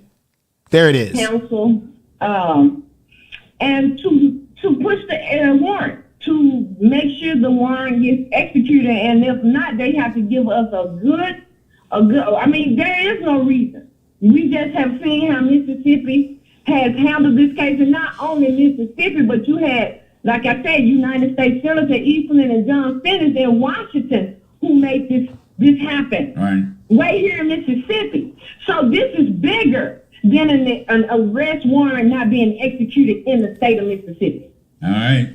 Priscilla Shirley, thank you so much for responding to our call. And I'm going to open up the line.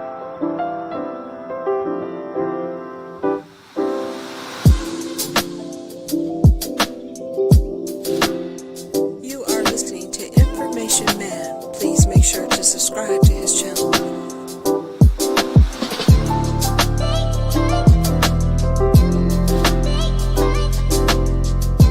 Information is power.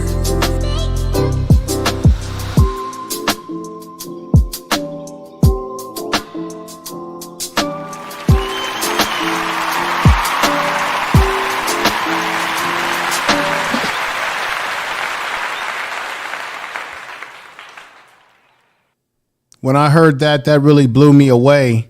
I want to emphasize this to everybody from the family member. She said again that it's bigger than the arrest warrant that they never served her, and she gave the reason why they didn't serve it to her. It's bigger than that. His case became political. Politicians got involved in it. It went beyond the Department of Justice. It slid itself all the way into the Department of Defense of this country. That's military. That's military.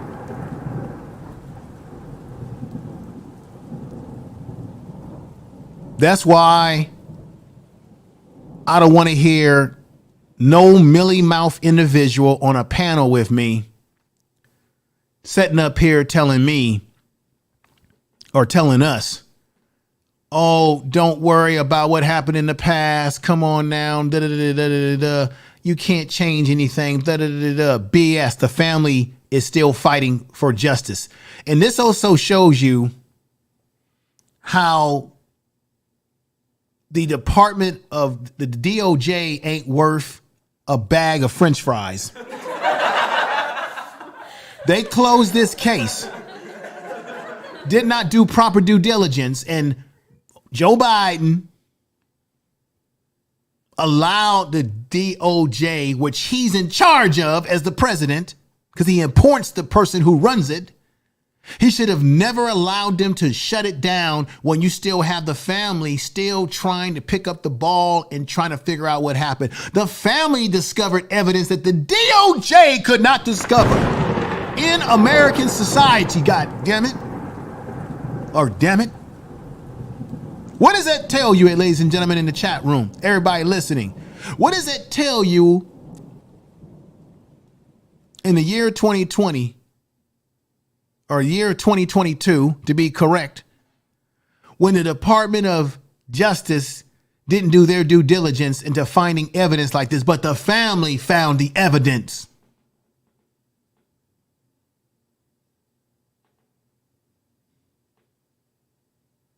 I don't know how many of you, even in the chat room or out there listening, realize how deep the Emmett Till case runs, how far up the chain ladder that it went.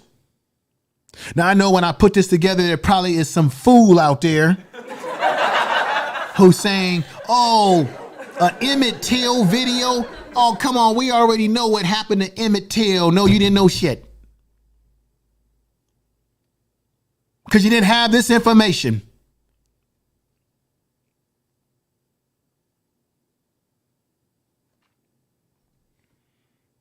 I want you to ask Jewish people and other ethnic groups or other groups in this country. I want you to run and tell them not to go after Nazi crime criminals. I want you to tell these other ethnic groups in this country, in this world, who are still trying to find people who did something horrible to them. Tell them this, don't worry about what happened in the past, because they're certainly not doing that. But we can always find somebody or some mealy-mouthed black person that will tell us, why y'all worried about an Emmett Till case? That happened God knows how long. Why y'all talking about this case and that case? Why don't you go tell Jewish people and Japanese people and other groups of people who had some wrong done to their community? Why don't you go run and tell them to stop? But it's funny how these same people that tell us to stop, they don't tell these other groups to stop. See, self-hate and kind. Now, I hope that the Till family gets all the justice that they deserve. I hope they win a big award. I hope they hold whoever alive accountable. I hope that they, I want them to hold Carolyn Bryant accountable for what she did. I want to thank Glorian Murray for the super chat. Thank you. Thank you for the super chat. Thank you, Glorian Murray. I appreciate that. I see you gave me a super chat. And for everybody that gave me a super chat, what I'm going to do as I get close to the conclusion here is I'm going to do a good old fashioned super chat celebration. She gave me a $20 super chat, which I really appreciate. Thank you. Thank you for the super chat. Here it goes. Tell them run it on. I wake up. Yeah. I wake up. Flex. Thumb down now. Check. No drip this. Wet. Tell them run it on. No sleep, no rest. Might crash, might wreck. But first I stretch. Tell them run it on. I wake up. Flex. Thumb down now. Check. No drip this. Wet. Tell them run it on. No sleep, no rest. Might crash, might wreck. But first I stretch. Tell them run it 9 out of 10 roll through my hands, I'm by my lonely. Turned to a savage, now my baby wants to hold me. I love my fans, don't need no friends, I got my homies. Thought I could trust you, I find out you tried to zone me. I'm number one up on that court, I'm Nick McGrady. The first one in, the last one out, can't call me lazy. Put in my hours, send the invoice and they pay me. I need 6 rings like MJ and Tom Brady. I wake up, flex, thumb down now, check. No drip this, wet. Tell 'em run it up. No sleep, no rest. Might crash, might wreck. But first I stretch. Tell 'em run it up. I wake up, flex, thumb down now, check. No drip this, wet. Tell 'em run it up. No sleep, no rest. Might crash, might wreck. But first I stretch. Tell 'em run it up. Y'all gon' make me take that trip way out to Europe. I call up Nigeria, come through in a hurry. Those London boys don't come to play, you should get worried. One false move, find yourself, they getting buried.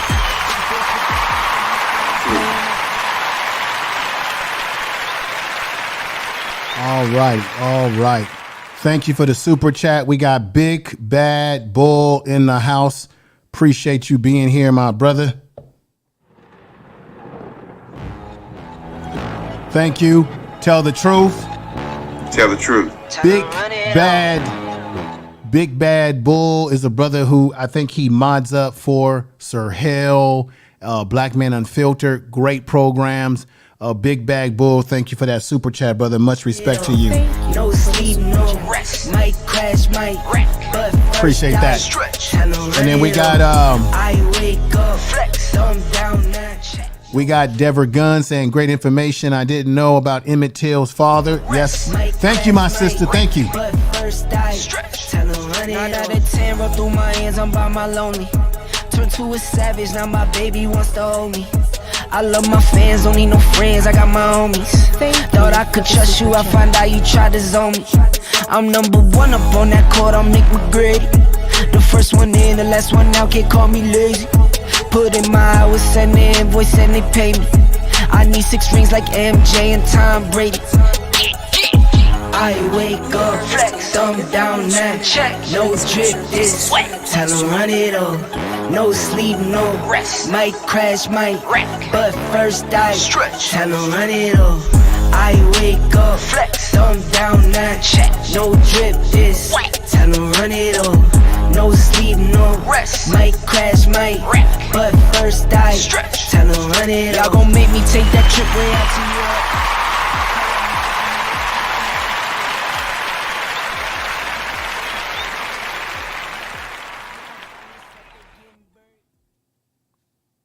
All right, everybody. Thank you for all of the beautiful super chats in support of the show. I do my best to bring you content that you can learn from, that can give you some insight into things that you may not have known before.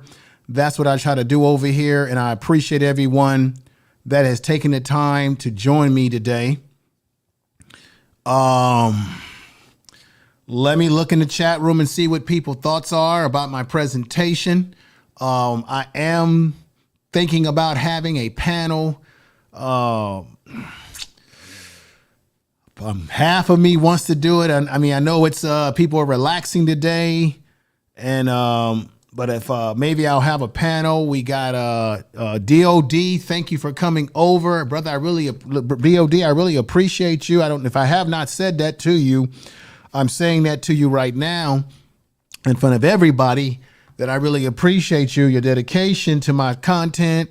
Even when you're not here, but when you come through strong and you make your presence known. And I really appreciate that. Definitely want to tell you the truth, my brother. Definitely. Tell the truth. We have another individual that I have a lot of respect for, a man of God, and that is Talk with Toy, saying tell the truth. Tell the truth. I've tried to tell you. I try to tell all the great folks in the chat room and those listening, please check out his channel. Give the brother support. He does a lot of brain exercise activities over there. Stuff that you're going to enjoy. It's fun. It's enjoyable. It's not stressful. And he's actually doing content that we need. We need to be able to have content where we can enjoy ourselves. We can do some brain exercises, do some puzzles and figure out stuff and just relax and enjoy ourselves. We need channels. We need all different types of channels that provide all different types of therapy and services. Because this is therapy, ladies and gentlemen, whether you want to believe it or not. It's therapy, and it also can be educational. It also can get you angry. I didn't do this stream to make anybody angry.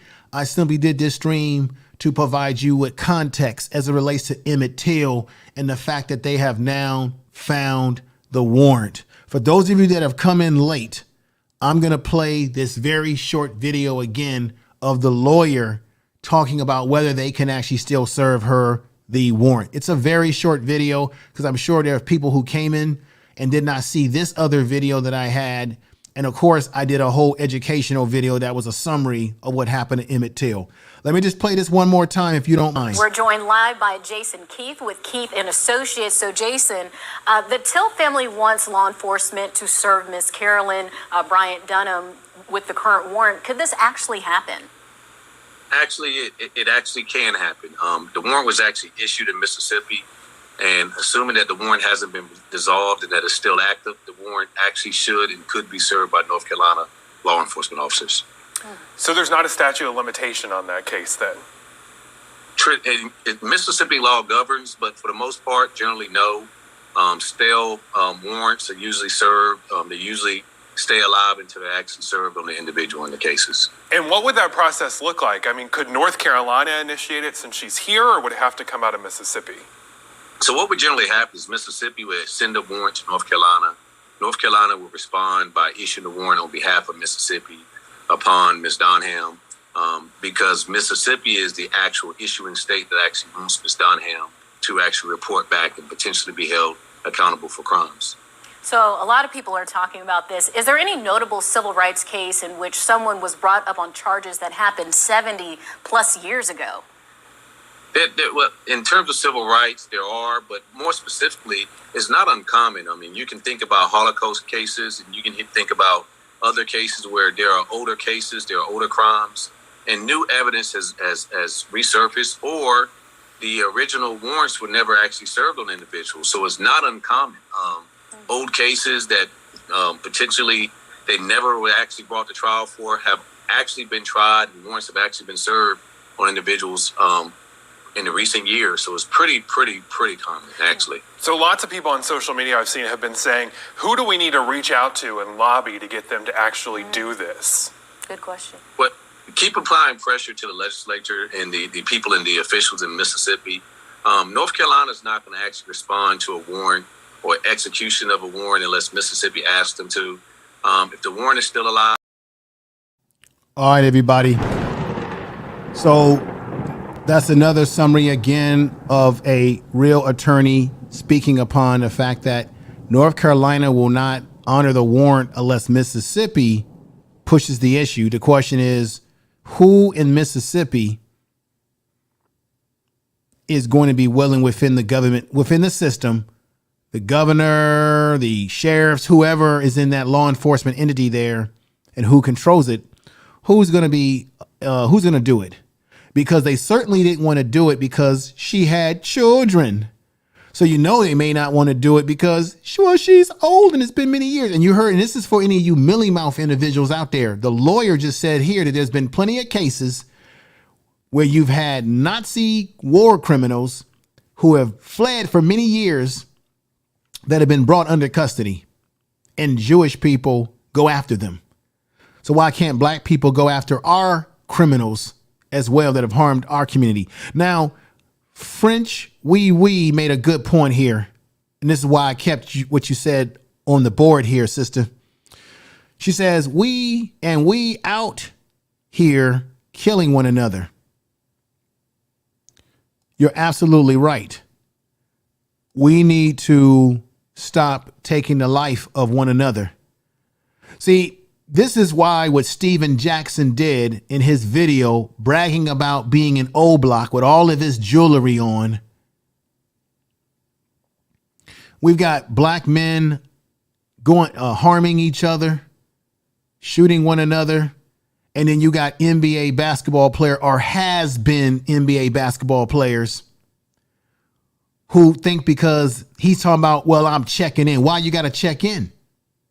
If you love it out there so much, why don't you move and live back in that particular community? If you love it so much, Steven Jackson. Talking about you got to check in sometimes. What's the sense of going to these type of communities if you're not going there to provide something different for young men to get out of gangs, to get out of criminal activity, to get out of harming one another? What difference does it make to glorify street culture if you don't bring anything with all your NBA money and basketball experience, if you're not bringing anything to bear? What difference does it make? We're supposed to be elevating ourselves with higher frequencies, not going back to them.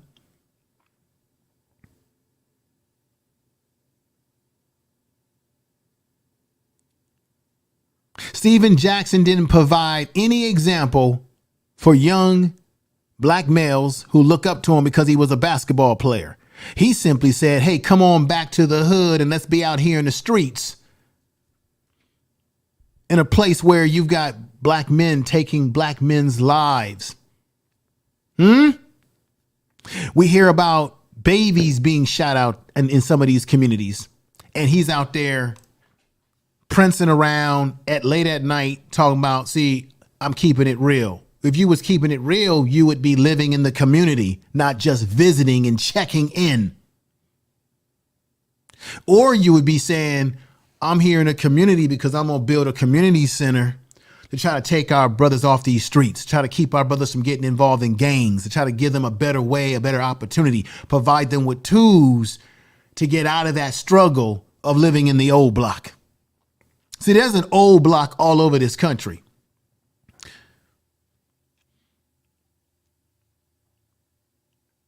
But why are we reinforcing this? See, why didn't Stephen Jackson talk about Emmett Till? Huh? Why don't you talk about that? But no, you want to get up in the middle, late night, and you want to be out there in the streets and you want to dunk a basketball on a playground and flash your jewelry. And the only reason why nobody put their hands on you, Stephen Jackson, nobody's put hands on you, is because you're a basketball player and you got money and fame. And they're hoping maybe they can get a little bit of your shine. If you wasn't who you were, would you get all that love in the old block, as you called it? That's my commentary on. That's just a little thing I wanted to get off my chest about that.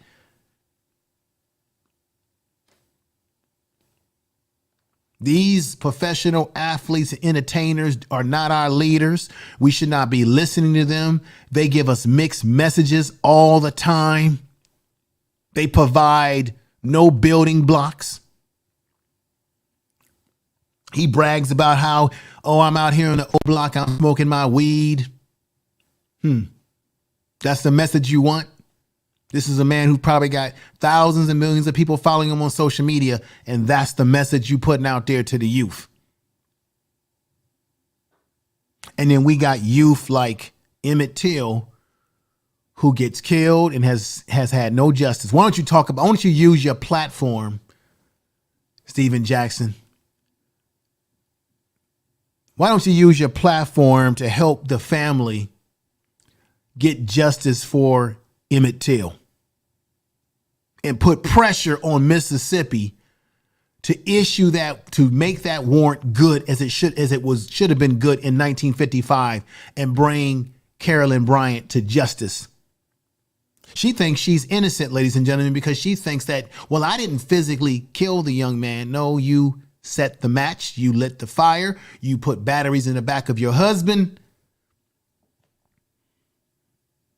You saw in the video that I played where those white folks were drinking Pepsi. They took a break before they were about to acquit these white men while they were drinking their Pepsi or their Coca-Cola. Shit like that, bullshit like that. Tell the truth.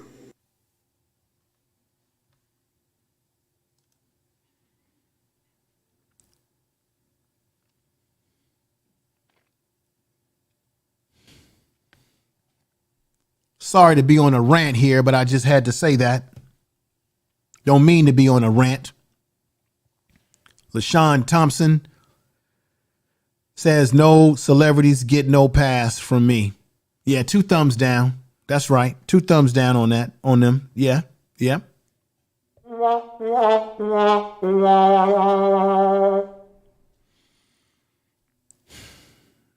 I just had to get that off my chest. Everybody, if you have not subscribed to the Info Media channel, go over and subscribe to my Info Media channel. If you are a person who wants to build content, you want to build a YouTube channel, or you want to improve what you're doing on your channel, or try to get your channel up and going, check out Info Media Live. You can scroll down on this YouTube page and you'll see the icon with me on it, Info Media Live. Subscribe, hit the bell notification. Everybody, please share this video. And the reason why you should share this video, because, you know, a lot of people don't want to hear this message. A lot of people may not have gotten this information. Now, I got this information because I have a subscription to XM radio, satellite radio. Not everybody has a subscription to that's a paid radio program or programs, many radio channels. And not everybody has access to getting the information that I just put out there that I was able to attain. And so I want everybody to push this video out, share it in your community tabs. If you have a YouTube channel, share this in your social media, your TikTok. I mean, not your TikTok, but your, your Twitter, your Facebook, whatever websites or whatever you are a part of. Tell people about the video. We need this video to be put out there. Make sure you hit the likes, because you know how YouTube work. You know that YouTube likes to shadow ban this type of content. So the only way this content gets out there is that those of you in the chat room and those of you listening share this, because YouTube doesn't like when we give you real truth. They don't like it. They like to suppress it. They like to destroy it. They like to make channels like my channel irrelevant because they don't want real black media out there. And that's the truth. Tell the truth. They want to suppress it. They want to make us irrelevant. They want to make me look irrelevant. They want to make you look irrelevant. They want us to listen to the status quo. And we ain't doing it. See, they made a big mistake when they gave us this social media, because it's now made us, it's weaponized us to weaponize the information to empower us all. That was the reason why I came to YouTube in the first place. To have a voice. I didn't like the things I was hearing on mainstream media because they don't tell our stories properly. We got DOD here, RY, Hakeem is rocking with us. He says Charles Barkley, Ray Lewis, and Mike Vick, all controlled puppets meant to broadcast. That's right, they are controlled puppets. Then you got another controlled puppet out there. What's that dude that used to be? He's a fat dude. That dude that used to be on Fox Sports. He got a YouTube channel and he got booted off of Fox Sports. He got a YouTube channel. He's a conservative. What's his name? And I looked at his channel yesterday. All he ever does is talk about black folks. What's wrong with black folks this, black folks that? What's wrong with us? That's what these black conservatives do. They spend most of their time talking about what's wrong with the black community. They're used as puppets. What's that dude's name? Jason Woodlock. Oh, yeah. I had a chance to look at his channel yesterday. Man, he tried to compare Reverend. Now, look, I'm not a big fan of Reverend Sharpton, but he tried to compare Reverend Sharpton to Jim Jones. He did a video where he tried to talk about how Reverend Sharpton is giving us. Look, I'm not a big fan of Reverend Sharpton.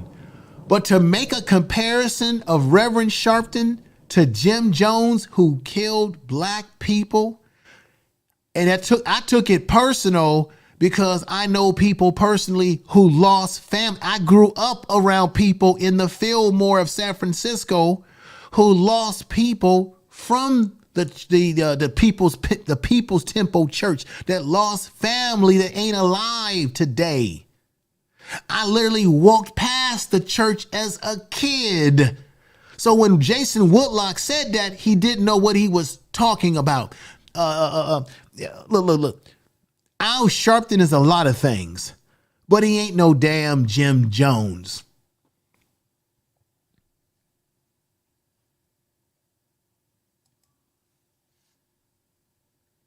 Judah Queen says, nah. Peace to you, Judah Queen. Much love to you.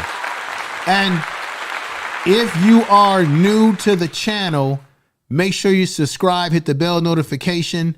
just because we know that the YouTube algorithms can work against a channel like mine, I go live every Sunday. So everybody that's new to the channel, just remember, info always goes live on Sunday around this time. So even if you don't get the bell notification, you still know that info goes live on Sunday. All you got to do is go to my channel and you'll see whatever new video that I'm going to be going live on. That's all you got to do. You don't need to wait on YouTube's notifications because YouTube is not sending my notifications to everybody like they supposed to. So all you got to remember, that's why I've been staying consistent, is that I go live on Sundays around this time or a little bit earlier than now. That's all you got to remember. And if you remember that, you will never miss my show because you didn't get a notification from YouTube's broken notification system. What a damn shame.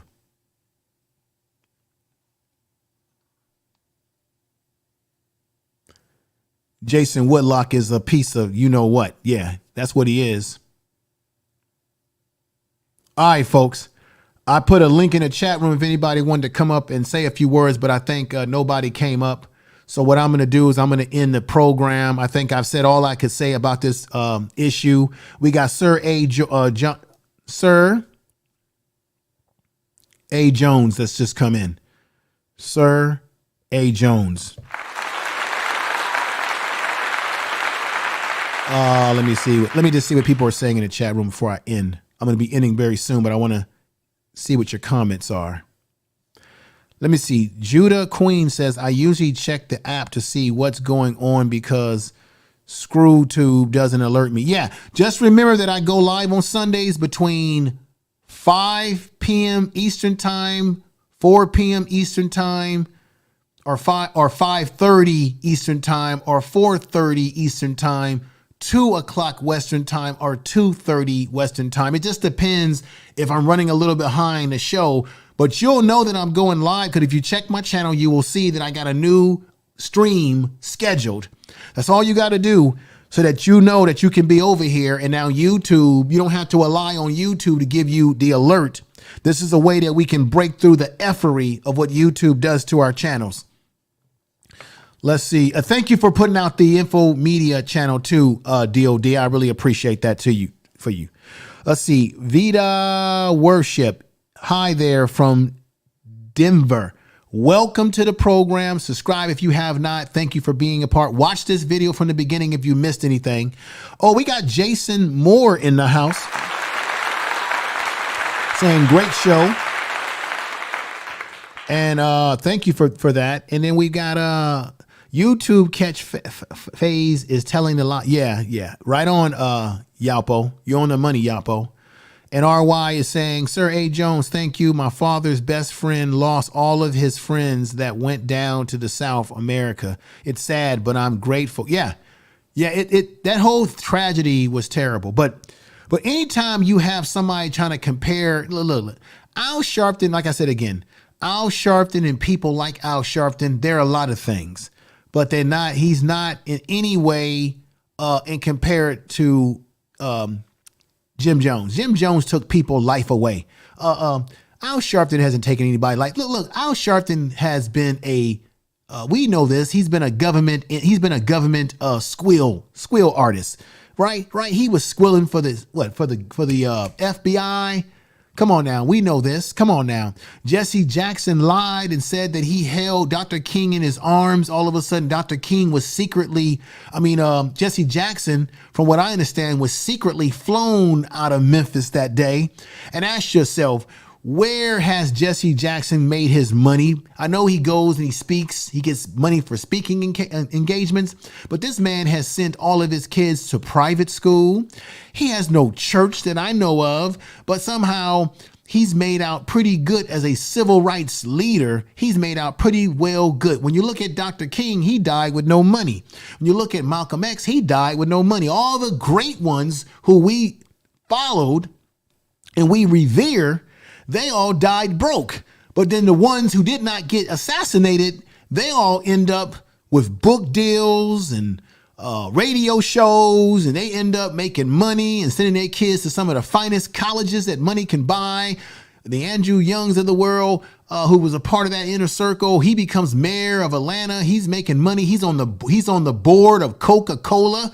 And Dr. King was about to do what? Protest against corporations in this country, like Coca-Cola and Pepsi-Cola. So it's just kind of interesting how these black men who were around at that time, they end up making a pretty damn good living down the line. But the leaders that we looked up to, they died broke. Make that make sense. Oh, we got the lovely Golden Melanin. I was looking for you in the chat room. Where have you been, my good sister? Good to see you here. Look at the replay of the program if you can. She says they bit the hook. They bit the hook, and they got hook, line, and sinker. And you're absolutely right. Now we got Empress Queen, who's come back in saying that's what I said about the Wayne Williams case, because later Jackson just wanted to get a conviction because the N was on his ass. All right. And somebody said facts information, man. I think Malik OG says I'm saying facts, and everybody is saying facts in here. Everybody is doing an incredible job. Brother Poppy is in the house. Welcome to the mod crowd, the mod squad, or whatever we call it over here. G. Scott, aka Super Earth, has just come in. Appreciate you coming in. I see you. DOD. My man Lions Den, we've been rocking together for a long time. Me and you gotta do something, man. We gotta do some content together, Lions Den. We gotta do some things together. Sports Talk with Rob is in the house. Thank you for being here. Make sure you subscribe to the channel. Make sure you subscribe to the channel, brother, and hit the bell notification. I want you also to check out Info Media Live. Subscribe to Info Media Live. If you're trying to build your channel up, I can give you a lot of tips and strategies that will help build your channel up to where you want it to be. If you implement tips and strategies, come check out Info Media Live. Subscribe to that channel. Let me give you my last promotion here before I end the program. The Information Man Speaks podcast channel. I'm gonna be relaunching content over there. And what I'm going to be doing on that channel is making videos that are short videos, like 8 to 13 minute videos, where I'll be doing commentary on all different types of subject matters. So it'll be like supplemental content that I haven't got to over here. So I'll be launching videos over there very soon. So don't sleep on the Information Man Speaks podcast channel on YouTube. Subscribe to that channel if you have not. Don't sleep on it, because I'm relaunching content over there very soon. There's also Information Man Speaks podcast on all your podcasting platforms, your Spotify's, your Google Podcasts, your Apple Podcasts, iHeartRadio Podcasts, radio.com. It's on everything that has to do with radio style podcasts, on Spreaker as well. I'm on everything, and I am launching new content over there. That's the radio style podcast. So you can hear me. I put some content out about the Ray versus Wade issue. So don't sleep on that particular content as well. You can find that on this page. When you scroll up, you can click the links that will take you to those podcast channels and podcast traditional platforms. So make sure you be on the lookout for that. I'll be back next week with more content.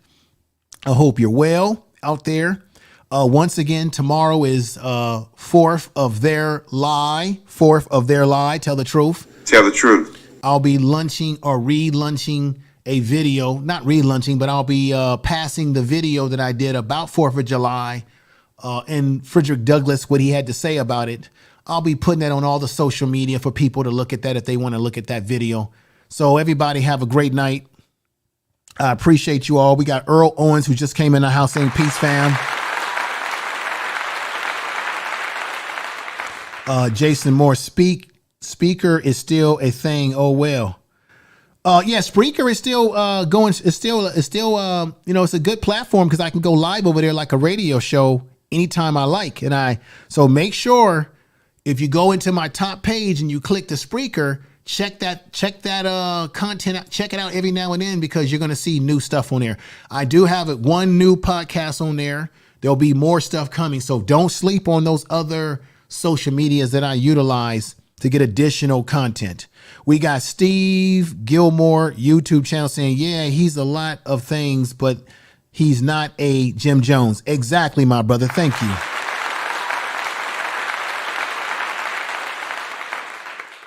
Thank you for what you just said, because that's the truth. All right, everybody, I'm about to get on out of here. Have a good rest of your evening. Everybody be safe. Whatever you do tomorrow, be safe. Love on each other. Love your family. Keep in mind that 4th of July really doesn't have anything to do with black folks. Just keep that in mind. The 4th of their lie, where while you enjoy your time with your family, just keep that in mind. It really doesn't when you really look at it in full context, okay? So enjoy your day. Enjoy your time with your family, but also keep the real true history of 4th of July in your minds, okay? It was not about the independence of black folks at all. You know, when they so-called supposed to be taking us out of slavery, right? So-called Juneteenth, right? They say Juneteenth, which is a holiday that we never even asked for, right? Now they want to commercialize it. So with that said, I'm out of here, folks. Take care. Peace. Love you all. Tell the truth. You are listening to Information Man. Please make sure to subscribe to his channel.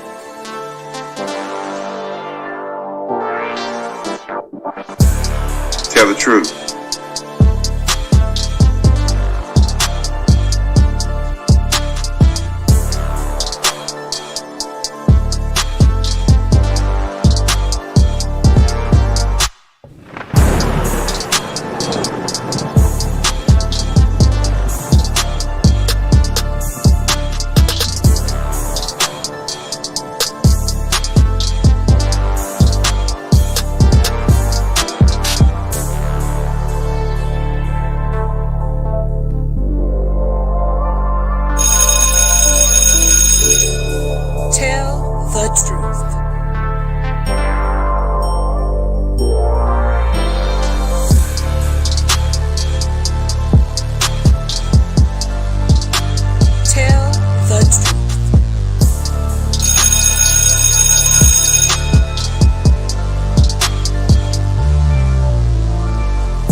Tell the truth.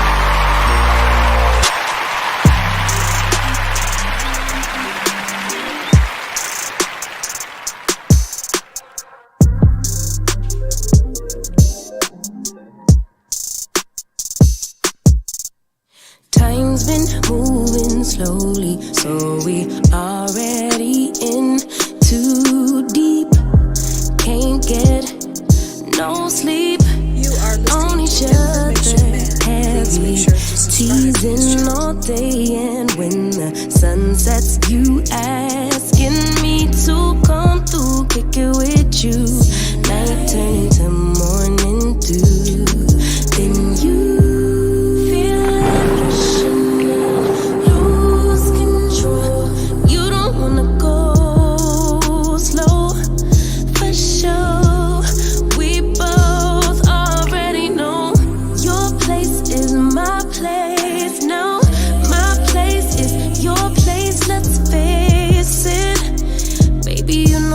places.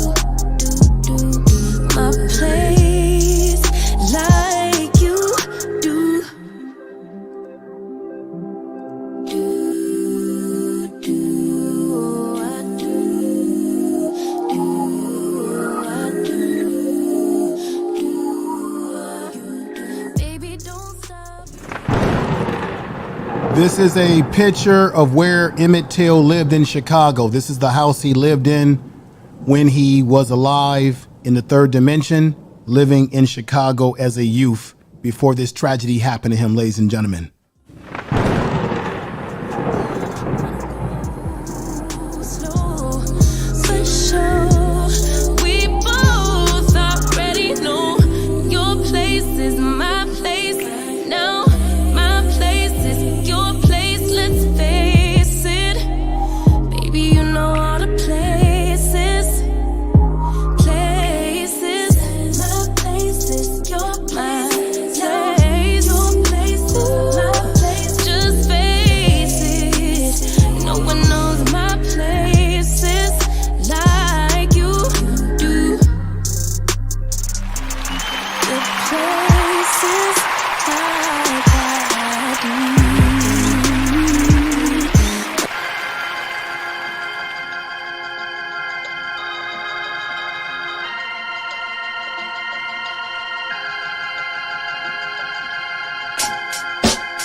Listening to Information Man. Please make sure to subscribe to his channel. Tell the truth.